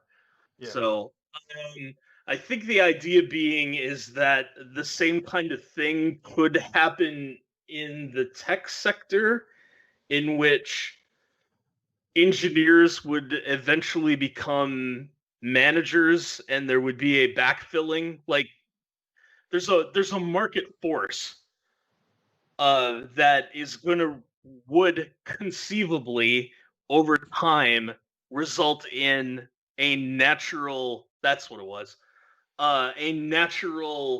increase in diversity. And the question is whether or not that natural increase in diversity is fast enough for the age that we live in, or so arguably, right, all things over enough time, hopefully you would get to a natural state. However, that conversation of the speed of which has to also be taken into account. This kind of goes into that thing I avoided getting into the depth of the systemic or historic nature of some of the systems and why they are in place the way they are in the U.S. Is that there have been shown at times a constant adjustment of the rules to equate to what has now been allowed. That when certain things were ended, new things were caught to show that essentially contain the status quo under a new guide or a new level, such that you could say, oh, we did the right thing. Look, we ended that thing that was bad. But what we're not going to speak to is upon ending that, we created these new rules that done screwed that group just as hard, but now it sounds legal. And so so in a way I say yes. I got it. So you can't let market forces just run their course, because the people creating the rules for the market forces are continuing in a way that, to maintain their status quo through new pretty words or programs and such. Got it. Yep. And so that's one of the challenges. Like ideally, that would be amazing if market forces were able to equate and do in fast enough way that we're not creating a bigger generational gap between what is available to people. But that's a problem. That's why, and I will argue from a very broad spectrum, and I appreciate Babs' like laser pointer, squirrel to some of the conversation. Yeah. But the idea that, yes, you would hope in an ideal situation, everyone could naturally adapt to whatever's presented. However, the problem is when you have people of control that want to continue to maintain control in any format, be it political, economic, you name it, that have the ability to influence how the rules are written, they're going to do everything they can to maintain their power. And we see that arguments about. I want this off on a really big tangent, and I want to bring us back. So we are. I think we're all in agreement that the current set of social media companies don't have the ability to provide the virtual town square that we've been talking about. An ideal instance, right? The open, everyone equal, boom. And I would tend to agree. I think the biggest problem that we've seen in these instances are... let me give a couple of examples to discuss the main problems. Okay. I think we talked about Reddit before, which is a very good one. And I think Facebook's another really good example. The biggest problem with these, and compounding the problems that we bring up, they have their own individual problems. But okay, so if we have Reddit and you post something that's of an interesting political topic, say there's a new study on the use of marijuana on people with PTSD, right? Okay. Let's just say it helps them out in the short term, but hurts them in the long term, right? I made it up, right? It's not real. Okay, so on Reddit, generally speaking, the crowd is very liberal, which is, it's just me personally. I'm a liberal guy. I enjoy listening to that. And everybody's like, hoorah, weed's great. But screw these scientists for saying it's bad in the long run. How dare they? Right? Like, you can see that happening because, generally speaking, at least my experience, there's a lot of smokers out there who, they say they're into the science of marijuana, but they'll dispute any science that says there's something bad with it, right? And marijuana has not been great for when it used in excessive amounts or when smoking when pregnant. But you usually find other ones. It's pretty chill compared to drinking, which I'm doing right now, for example. So, there's my views on it. Okay, so on Reddit, that's the problem, is you've got this massive place that's kind of an echo chamber in itself, a massive echo chamber, right? Because it's very liberal, but also got millions of users. So you're still getting quite a varied viewpoint, but maybe varied with a skew, right? The other problem is we're saying about a town square where any person can rock up with their wooden milk crate and tell their opinions. They can. But if you go and post on something with 500,000 comments, you're not going to be read, and if you are, you're going to be read by one or two people most. Well, you say don't that have the same amount of sway of the first person who commented. It's quite interesting, actually, in Reddit in particular. If you look at there's actually an interesting curve that occurs every single post, which is, it's basically a decreasing curve over time. Massively, where if you are one of the first 10 people to comment and you say something vaguely funny, you will be voted up massively. Yes, right? They have a mechanism. The post will see the top voted, and they'll get voted more. Yep, right? Yep. And it means that the first few people who comment, it's entirely temporal. So it means that it's not a fair. It means whoever goes on Reddit the most or is first to click on it at the very least and is lucky will, generally speaking, be the first to be seen by potentially millions of people. Is that fair? I don't think anybody can say yes. Obviously, it's not. Well, you say that, but the system is fair. The system is equitable. Now, the question would be, what results are you after? Do you want to ensure that completely different opinions get equal visibility? Because the natural selection process of Reddit and arguably YouTube and other things that allow comments and any kind of voting or up or down kind of weighting, give it all credit back to dig.com to do it first, to show that anything can be weighted based on its socially accepted value, be it humor, factual information, better discussion point, better counterpoint, whatever it may be. So arguably they all have the potential to raise up above the chaff. Is there anything, and even the crier in the crowd, right? The person who's standing out in a town center yelling first is going to have a higher voice than someone who walks up to counter them.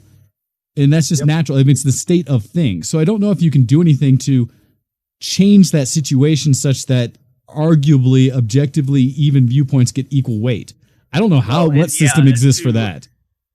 To use a silly example, I don't think we want our science to have both a discussion of exoplanets and a discussion of flat Earth theory as co-operated posts.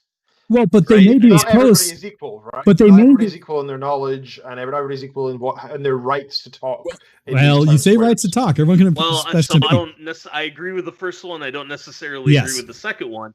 I think the person who's the flat earther has the right to make the post in our science about flat Earth theory, assuming it follows the rules of the subreddit or the community. Yeah. Right. So you got to follow the rules. But as long as you meet that standard, I think you have every right to make the flat Earth post. Yeah, and arguably the post may raise above the chaff because maybe there's a solid discussion that happens below it that has more value than the original post. Right? It may actually be that, wow, this is the most coherent conversation on the subject we've ever seen. It just happens to be the title ends up almost clickbaity. Now, I want to go to another discussion that's not Reddit, that's something we had talked about in pre. An example of, is this going too far? Is this working correctly? And that's specifically to the Joe Rogan experience, because that's something we had talked about a little bit, Todd, and some ideas and stuff. And I've actually watched the same things that we have brought up. But recently, as a news point, Joe Rogan experience, which is arguably, objectively, the largest podcast in existence today, the most popular, right? It has risen above where it has the largest numbers behind it. There was a big deal made by Spotify to buy the exclusive rights to distribute the Joe Rogan experience. And in doing so, they paid him some $100 million to come over and be a part of Spotify, as that is where it exists. And in doing so, they're going through a transition thing of bringing episodes and shows and things over. So in doing so, there was a note, or people have observed, where they had some concerns with how the process happened. And so an example of this discussion, this one being from, let's see, where was the one? From dailymail.com in the UK, that in this process, they say Joe Rogan fans have accused him, quote, of selling out after several observed most controversial podcast episodes had been missing on day one of the transition over to Spotify.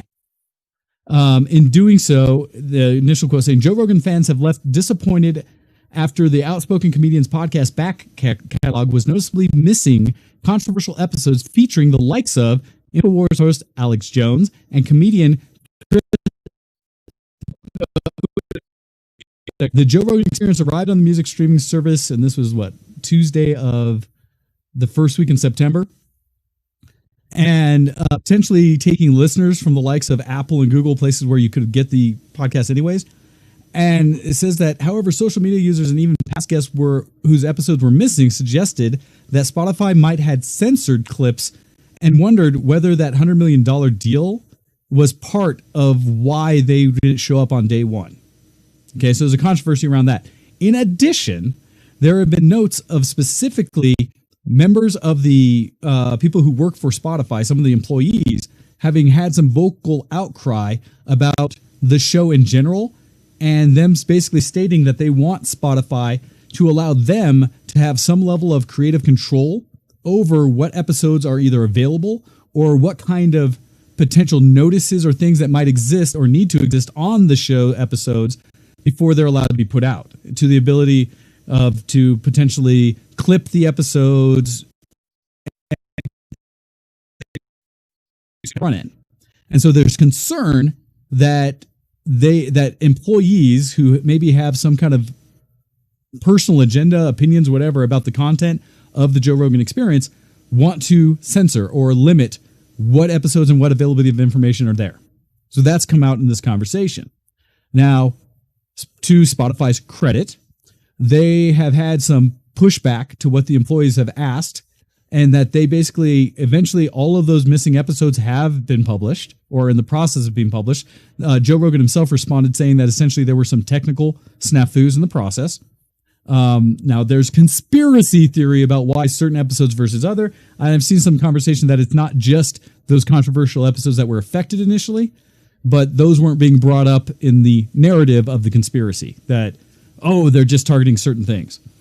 Now, in addition, like I said, and there was a very specific one that came up, and this was that initially, Michaela Peterson, Jordan Peterson's daughter, had an episode where it didn't get listed, and she posted on social media saying, okay, it's one thing to get demonetized from YouTube for something she said, but at least they didn't shut down my channel.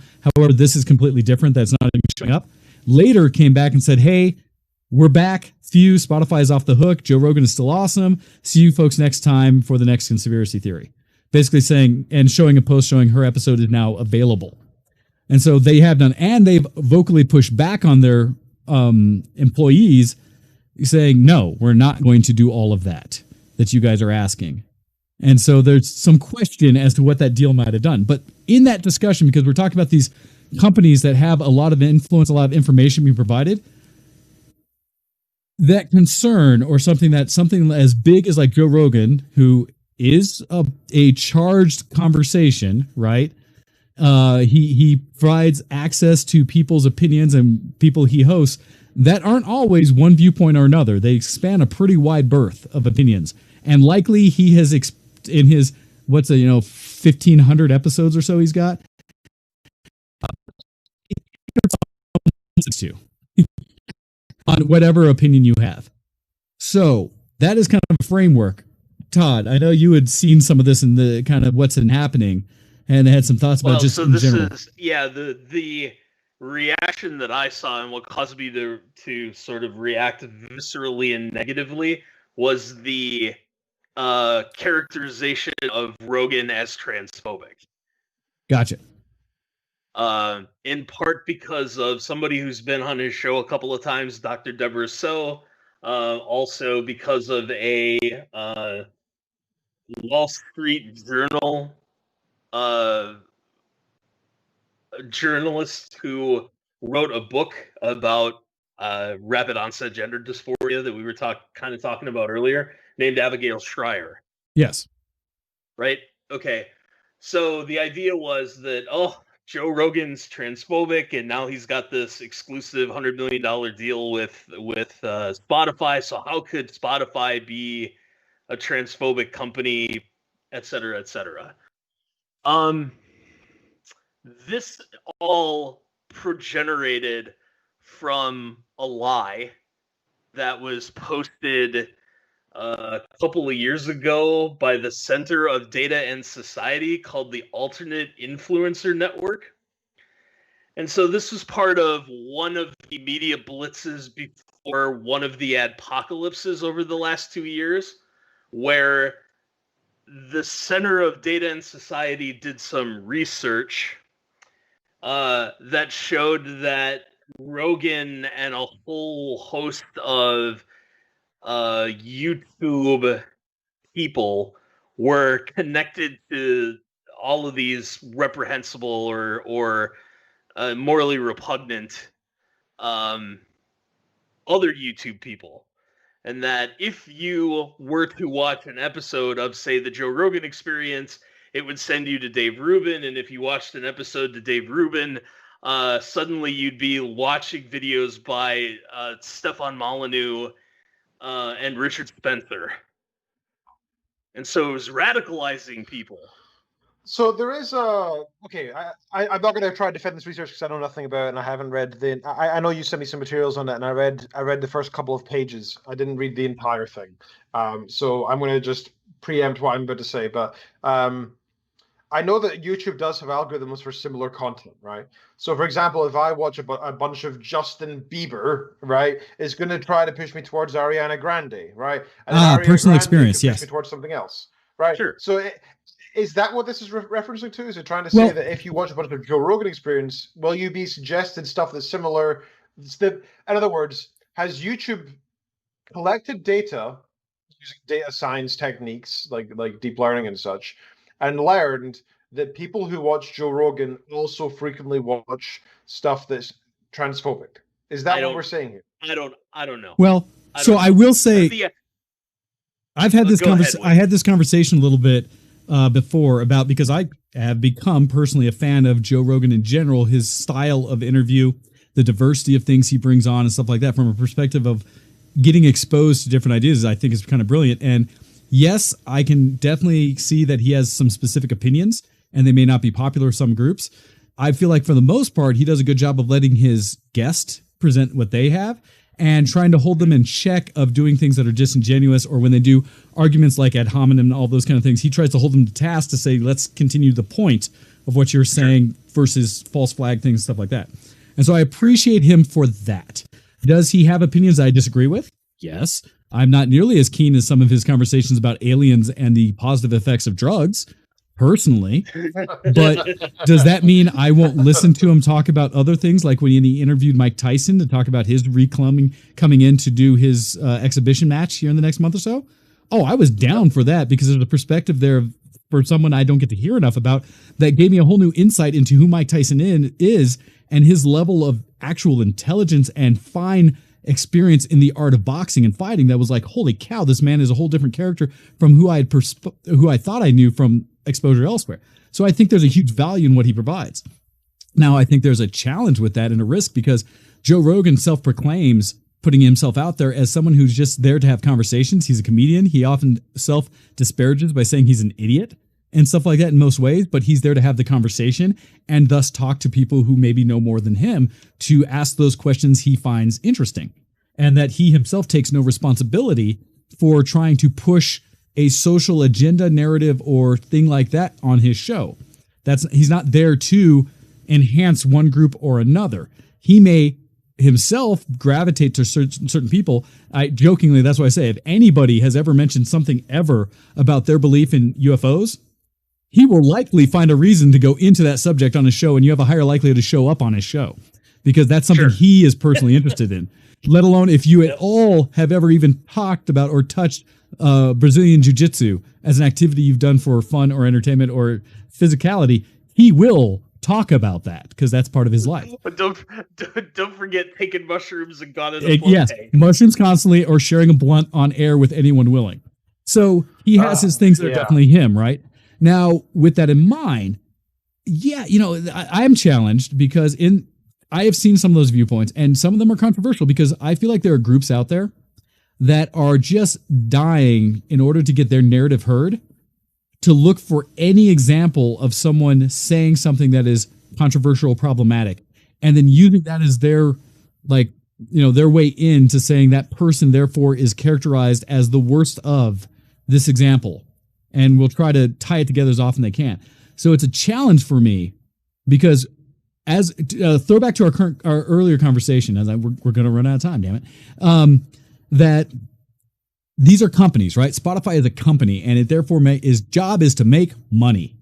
And they saw the draw of audience that Joe Rogan has as a massive way to draw more audience to their platform and talk about them, because Spotify basically did this as part of their press to get into podcasts as part of their overall example of media they provide beyond just music and such. Yep. They want to get into podcasting. What better way than to bring the biggest podcaster out there? Satellite radio did that with Howard Stern back in the day when they first gave him a massive exclusive because they're like, you listen to him here, you're going to keep listening to him, come to this platform. That's essentially what they did. Mm-hmm. There's risk they took with it in that he has a diverse catalog that may offend some people. But like I said at the beginning of the things, you have a right to free speech. You don't have a right to avoid being offended, right? And so there's a risk involved. Now, one of the things they're talking about doing, because coming out of this with Joe Rogan specifically, he did apologize for a very specific episode. And this is one that he got criticized for because he did comment, I watched the actual posts, of saying basically in what was being talked about at the time, that people in Oregon, along with all these forest fires being lit, were left-wing activists who were lighting fires purposely. After that, the FBI came out and said, that ain't true, shut the hell up, not just to Joe Rogan, but the general narrative that was being pushed at the time, that the FBI came and said, we researched this, it is not an Antifa or a left-wing effect to try to burn down their own state. That's not what's happening. These are all separate instances. Funny when the FBI has to come out to say well, but they were doing that in general, right? Well, but they investigate these things, right? And they showed there were people setting fires, but they weren't doing it based on any political viewpoint. And in fact, they were a whole different association of people. So Joe Rogan... So arson, but not political arson. Yeah, not with an objective that was being... There is, right? There's people who just like to see the world burn. There's people who want to burn it for a political purpose. So in this case, Joe Rogan was basically called out on that statement saying you're pushing a narrative that is not true. And in doing so, very specific to that comment, he responded on his own post saying, hey, I did not research this enough myself. I was wrong. I apologize. Hey, it's already out there. I can't change that, but I'm letting you know that was wrong. And I'm going to be a little more diligent going forward with what narratives or what things I respond to hopefully be more aware. I think that's admirable because there's times you only work with the information you have, right? And you may believe something to be true. Up to a point.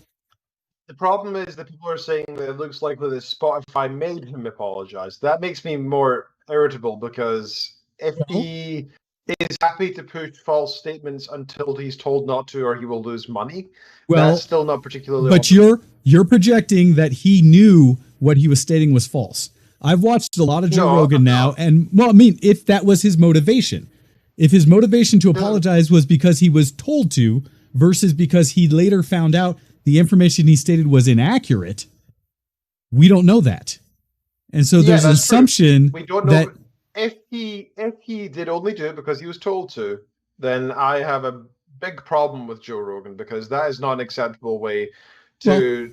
the power that comes with being a public speaker that is respected is enormous, right? The words he says are listened to by millions. Agreed. He needs to take that with a, big burden on his shoulder. He did respond to that because he said he was duped and he apologized for potentially duping others by pushing misinformation. Why haven't they edited the episode, by the way? What?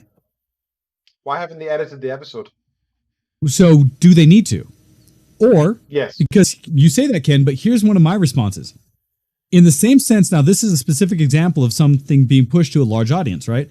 An argument that's been proven through science that the first time it's out there, no retraction or thing after that can make up for what was already stated. It's arguably why politicians can spout falsehoods openly, and it causes harm in the sense that they can spout misinformation because the first time heard is what traction, and that if they even do retract it later, that's barely if ever heard. It's like old newspapers doing a retraction on page 4D that says, oh, by the way, that headline we put out 2 weeks ago was inaccurate, right? It's the same thing. Same thing I see on news. And by the way, Ken, I love this standard because it means we're going to have to pull down 3 years of the Rachel Maddow show. Well, so regardless of media, my point is that if I'm not saying that we can undo the past, I'm saying that if he has, 50 million people listen to the episode already, and 1 million more people are going to at some point when they listen in the next 5 years, which is pretty likely, I think, as a random estimate, that means that 1 billion people will not be persuaded in a certain political direction based on falsifications. I think that's a worthy cause, and I think that should still be fixed. I am a huge advocate for facts and accuracy of reporting. Huge advocate. My response, what I have seen, and I ask of both of you if this is enough or not or too far, when I have seen it being applicated, because businesses and companies are trying to figure out a way to manage this. Factual information versus obvious misrepresentation of information for an agenda. That is an issue today in all of these platforms. There are people who are arguably weaponizing this outreach to people to push a false narrative or an opinion, regardless of what that narrative is. There are people who are doing that. It's proven it is happening. How do companies respond? Because when you have companies who go so far and heavy-handed as to either completely remove content, or censor content, edit things like that, you get groups who argue that they are now censoring a specific opinion or view, and in doing so, they are choosing sides, right? And they are choosing what other narrative they're pressing by minimizing another. That's a conceit that's a criticism that comes out. And I've seen it often in the sense of like YouTube being labeled as heavily one direction politically versus another or other media. And I argue that's maybe not because of how they're doing it that's an issue, but because of how people are sharing information, that sometimes groups are in their own echo chamber heavily sharing something that is obviously wrong, misinformation, or just straight up a lie. And because they're used to seeing that, and then all of a sudden, if an action happens that reduces access to it, they respond by thinking, oh, they're just targeting us. I see it on Facebook all the time. So the mechanism I'm talking about is like on Twitter and Facebook, they've started adding a fact check label on posts that have been risen up, and I argue through the algorithms, because there's so much content being created on all these platforms all the time, no person can review them all. As I understand the algorithms, based on when Facebook CEO and some of the others, Bezos and others, talked to Congress recently in the US, they talked about algorithms who, when content gets flagged, and it's been seeing a spike in reshares, retweets, re-others, whatever, they then put it into a queue of, is this problematic, based on the algorithm, and if it is reported as negative with that spike as well, it will automatically get flagged and potentially deweighted in search results. If it is then countered, and this is the part I may be fuzzy on, with people saying, but this is a good content or something, why did it get taken down, or why am I not finding it, it pushes it up in a queue of human review, that someone will then come back and actually look at it. Because the problem is, right, they're trying to fight this flood where if they had no mechanism in place You could just have bots going out there throwing misinformation constantly, and nobody could keep up with as a human. So they have to use algorithms, right? Have to. We understand that. You can't keep up. And YouTube, I think they talked about the amount of content being added per second on YouTube is beyond anybody's ability to manage. And so you use algorithms. Those can fail and they can be gamed, but it's probably the best solution I've seen. And right now they're erring on the side, for the most part, on social media of not removing content unless it absolutely meets their "you are against our policies," and you can argue what policies are and why, but that they're at least starting with, we're just going to put a warning label on here. And if our bot can show that, yes, it is false, that warning label goes to when a person shares or posts, hey, this link you're sharing has been flagged in the past as false. Did you know that? They don't stop you from posting it, but they also warn you, but we're going to put a warning on that for anyone who clicks it. Hey, this has been posted as false. And I've seen on Facebook them go a step further to include a link to a fact-checking site that shows why it was considered false. For me, I think that's a step forward. And there's what's wrong with Snopes exactly? So there's arguments as to biased too. Well, so every site is biased to some degree. I will argue that from my experience, Snopes has shown more factual representation where they don't just say, here's why we think it is or isn't, but they also show links to support why it has been considered. Because the problem is there's always a human in the loop somewhere. And I personally advocate for going to multiple sites to check your facts. Because one of the problems I have, we are in a world today, and we were talking about this a little bit, Todd, you had mentioned about, and we are over, but hey, bear with us until we run away, that the one of the biggest challenges today, and there's a whole show we can do about this, is how do you find verifiable sources? How do you get to your what's true, what's not? How do you weigh one source versus another? Because just me querying like this Joe Rogan Experience issue, I saw a litany of sites come up, and I will tell you the majority of them I personally do not consider worth their salt for existence. They were all opinion pieces, all opining on why they thought things were versus any facts of the case. And I tried to find refutable news sources from multiple opinions to do it, to try to get to articles that maybe spoke to the facts. And it took me a surprising amount of time to go down to find it, the ones that I would consider factual. Yeah. And it's really hard. It is. And that's something we all are suffering through, whether we know it or not, because we advocate for checking your sources, but damn, how do you find good sources? That's a big problem, right? All of the, and I'll speak for me, all of the sources that I thought I could trust, I know have lied about something. Yes. And I don't know I have not seen. That's a very astute point, Todd. I haven't seen a source that hasn't lied that I can verify. And yeah. And I'm going to be as charitable as I have ever been towards anybody, probably ever, and simply say that it could be, rather than my assumption that it's due to nefariousness, that it's possible that the demands of the 24-hour news cycle have created an environment for a for-profit news organization. It has to get stories out before the facts are known. Yes. Oh, we've seen the effect of it in a particular story. So the economic consequences of not being first are so dire. Yes. That you have to run narrative rather than facts. And I agree. And I think we're seeing that in our chat too. The first to hook, the first to do a sensational title or something, it's all about eyeballs, earballs, right? It's all about numbers. The first equals money. Is always the number one, yeah. And it's hard, right? There are groups out there that thankfully are nonprofit, but they also, because of that, they take longer to give a topic.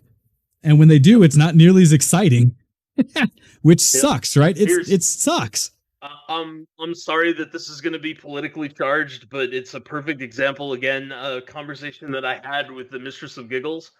I didn't know that the warrant that was being served on Breonna Taylor was not a no-knock warrant. That's a narrative needs to be understood, right? And I didn't know that until 3 days ago. That's because a lot of the news sites will intentionally omit that information, right? Well, we could see what the narrative is. The narrative was yep. that it was a no-knock warrant and the cops shot first and all of this stuff. And again, we went to the New York Times, which is that what I thought was an impugnable source that I know has lied about things. We went to the New York Times, and I got an info dump in real time through her from the New York Times, and I learned 5 things that I didn't know about that story. That specific case. Yeah. Yeah, before I got that info dump. Gotcha. Well, and that's the challenge, right? I've had the same issue, and I entertain other opinions. My challenge, and I hate to say it because I see groups for like push narratives that my advice, you've heard me say this before, everyone, if it's too good to be true, if it's sensational, if it makes you feel like, oh crap, as your first response, please take a step back and search broader about the overall concept to see where that goes. Because we've seen it, and we talked all the way back to, yes, this will get us noted, but Gamergate and stuff like that, right? How information can be twisted or presented in such a way that it gains huge traction along a very specific note, and then it takes way longer for truth to come out. Look at the titles. It's such like in the end, the way a title is written is supposed to be a summarization of not only some of the facts that they're trying to portray, because Todd says that most news sites out there have lied, and I agree, and that's why there's so many retractions that are out there. But much more frequent and less talked about and more dangerous is the omission of lie, is the omission of information. Yep. If you miss out the certain facts, that can be way, way more swaying than telling lies. Because a lie you need to come back and apologize for. But if you omit a fact, you've done nothing wrong. You don't have to speak to it, right? It's so much narrative is created by only presenting so much information. So you're right. We're way over time. So I want to take 5 minutes at the end here so that we can get up at 1:15 and say.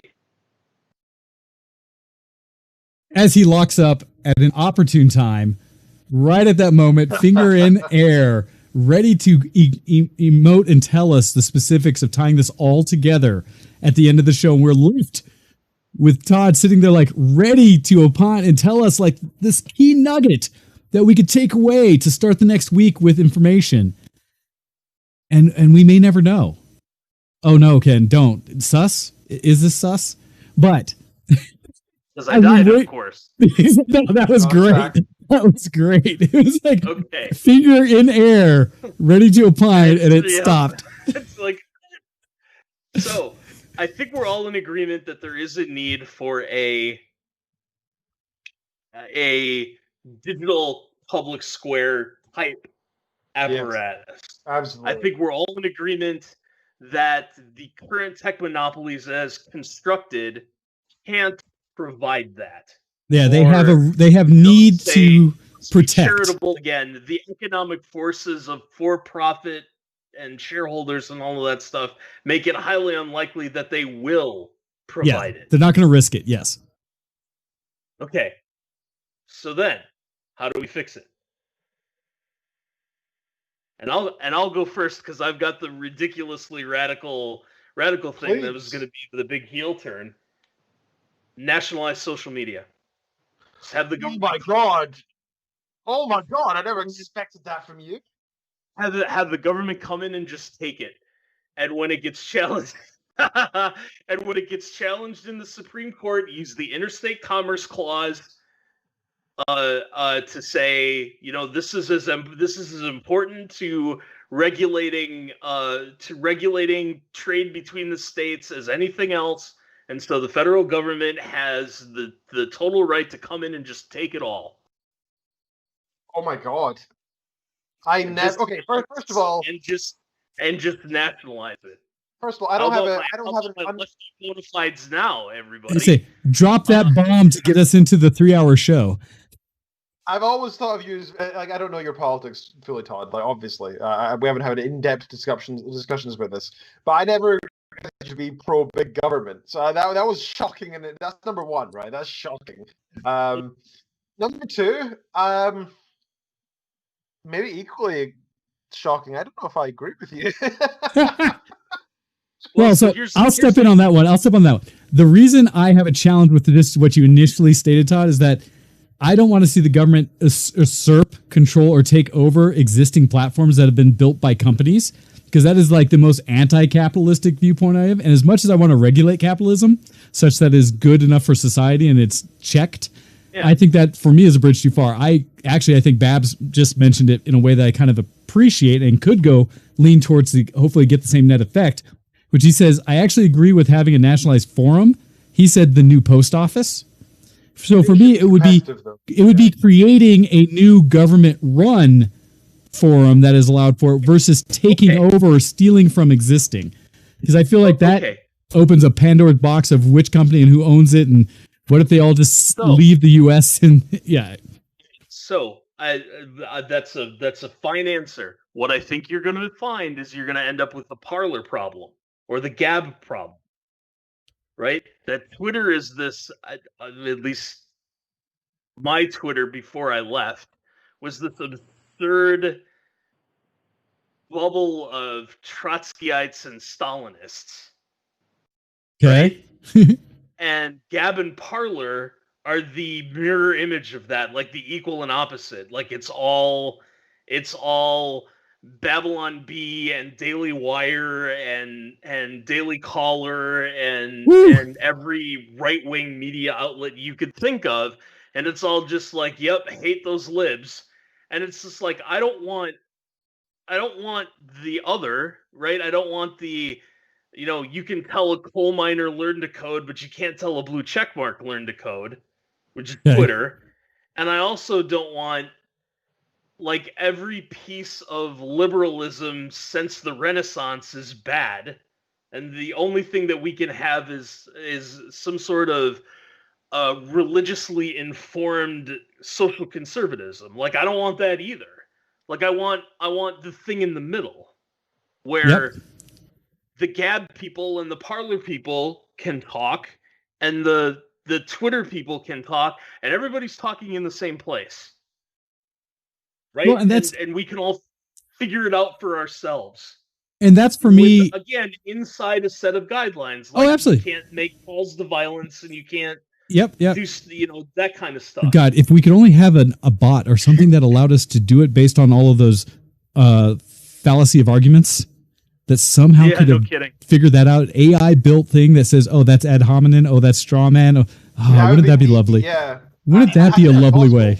Besides the fact that Twitter, by its very nature, is a giant appeal to popularity fallacy. Well, but that's it. So, Ken, work on that for your AI research program. How to make discussion I don't do linguistics. AI controlled. Boring, that's all learning stuff. Provide the level so the machine learning can provide us the way that it applies it. But I think the key element, for this to work that we kind of talked about before is something that isn't monetarily based. We need something that is not there to create income. So that's why I have the struggle of ever attaching it to a company, right? And so if you create something that, hey, I'm a big fan of everywhere in at least the US, because that's what I can speak for, nationalize ISPs, right? Every community should have its own internet access. And attached to that, you could have a community forum where this exists, because it's equally subsidized by our income of the taxes or whatever it takes to create societal norms, however you fund that, such that it takes away the ability for profit to be a mechanism in where you host it. Two more things to that point, and then we'll get out of here. Number one, if it's the federal government doesn't have to make money. Right? So the profit. That's why the post office is a service and not an actual company. Sorry, that was politics. The profit motive is gone. Number two, the people would start getting more fairly compensated for their data, because nobody's making money off of advertising based off your social media post data. Right? Yep. Okay. So that's number two. Number three, all of social media would be forced to enforce the First Amendment. Sold. Right? Because they're part of the federal government. The federal government has to enforce. And that's where my disagreement is. My disagreement is nationalizing all social media. I believe providing a new social media that is controlled, because it's the same thing. People can choose where to go live. But if you're going for that discussion, you go to the even-handed thing. And I understand, and I guess my counter to that would be in this environment, all you're going to do is end up with bubbles. You do, and I think that'll happen regardless of how you do it, because The challenge is I could choose to no longer go to the U.S. controlled mandated social media platform, maybe a Facebook, and it could instead go to the Chinese funded one because I feel like it has more open things and more people I want, or the South American one because they have a massive group of people that don't talk about U.S. politics, right? I know what you're saying, Todd. It's just my challenge is because you're going to always have, unless you kill the ability for people to create their new internet companies that have any kind of social media labels or access or way of functioning, I don't know how you enforce it. I believe there's an ideal there. I said that at the beginning. They should be competitive. Like, they should create it, but not necessarily take over Facebook and Twitter and so on.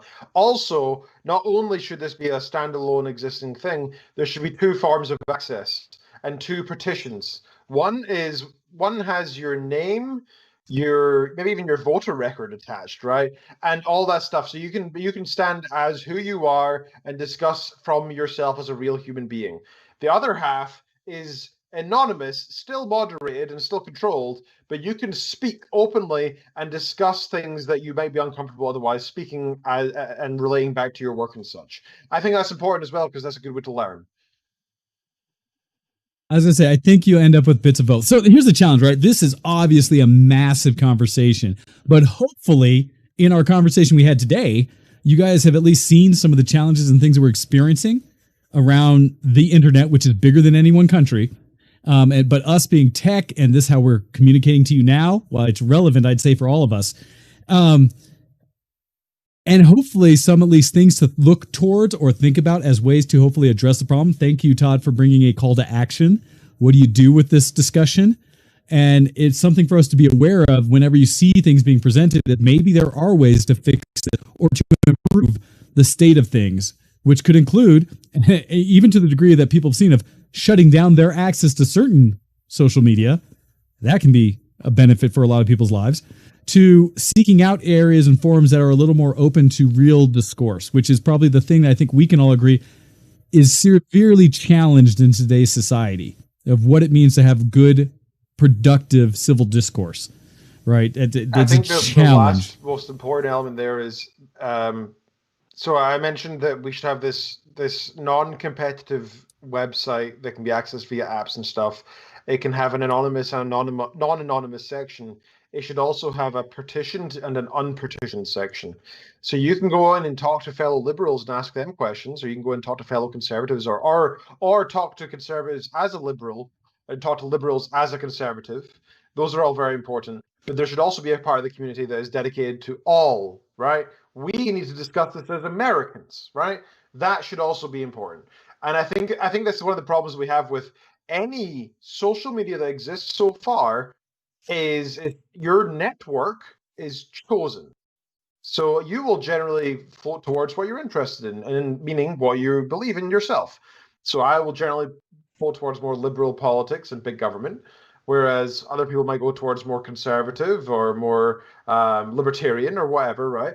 And so they only see the viewpoints of those people. They'll never hear opposing arguments. And you know what? You are not a good candidate for your representation of politics if you don't listen to opposing views. You need to hear the other side to reinforce your arguments and to prove your arguments wrong.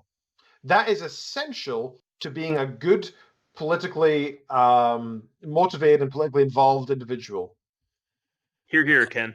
I actually agree with that, because if this new... Oh, wait, no, I have to do it. I have to do it in the form of your home country. Obviously translated to severe agreement.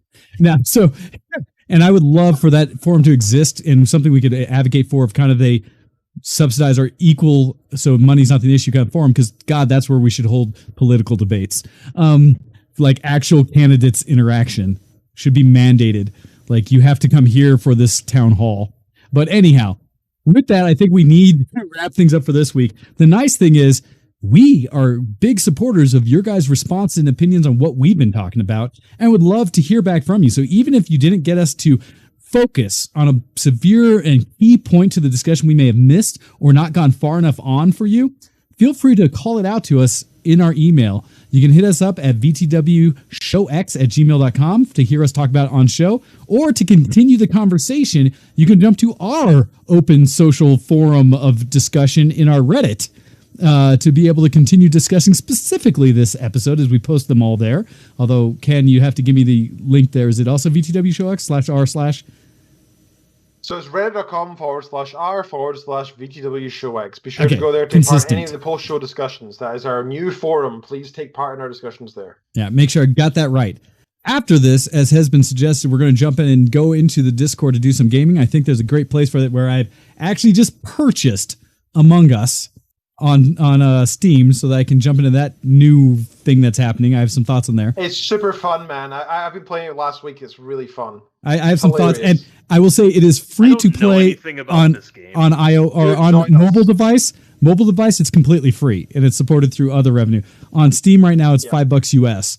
Not sure where what it hits everyone else. I think it's an interesting concept. We'll have to check it out. Maybe we'll talk about that in the post and maybe stream a bit, because I have some thoughts on how Among Us can be used as a social experiment into the psychology of people. Anyhow, that's a whole nother topic. So with this, though, we encourage you guys to reach out and converse with us, share us to all of your friends. We're going to wrap things up and jump into the Discord. Admittedly, I'm going to bio the heck out of things in between, so it'll be a minute or two. But with that, as we wrap it up, Ken, could you please walk us out from today's show? You have been listening to ShowX Live on Twitch. Thank you so much for listening in. Please be sure to subscribe. Be sure to retweet all of our tweets. Share our stories on Instagram to your story, because that's a thing that people do. Be sure to join us on Reddit, reddit.com/r/VtWShowX. Like us on Facebook, Show_X. Easy peasy to find. Yeah, and you can also email us in, VtWShowX@gmail.com. These are all the places you can socially support us by retweeting, by liking, all these things. You can also donate pennies to us. Not really. You actually can't donate pennies to us. You can only donate a minimum of $1. Hey, there's a currency shortage. Penny, right? There's a physical coin shortage in the U.S., so don't ask people to give up their last pennies to us. They need to hold on to those. I'm sorry. I didn't mean to offend. That could be illegal, of course. You've been listening to ShowX. Thank you very much, everybody. Please do support us in every way you can, especially the social stuff. That's mostly important. If you can spare any pennies, that's very much welcome to. It only goes to show funds, I promise. All right. Thank you very much, Wayne, for hosting, and thank you for hanging out with us as well, Todd. The three of us have made such a good trio. I always love these discussions every week. And thank you all for listening in. We very much appreciate your comments in the chat. Have been so distracting. I'm going to leave it open so I can go back and read them afterwards, because they were fascinating. I didn't have a chance to read them all because I was going in so fast and furious. So we'll see you all next week. Thank you again very much, and thank you very much again, Wayne. Always. So thank you guys for joining, and thank you guys for watching us today. We very much appreciate it. With that, as Todd is pining, everybody /salute, and thank you for joining us today. We are out of here, everybody. Goodbye. See you next zombie.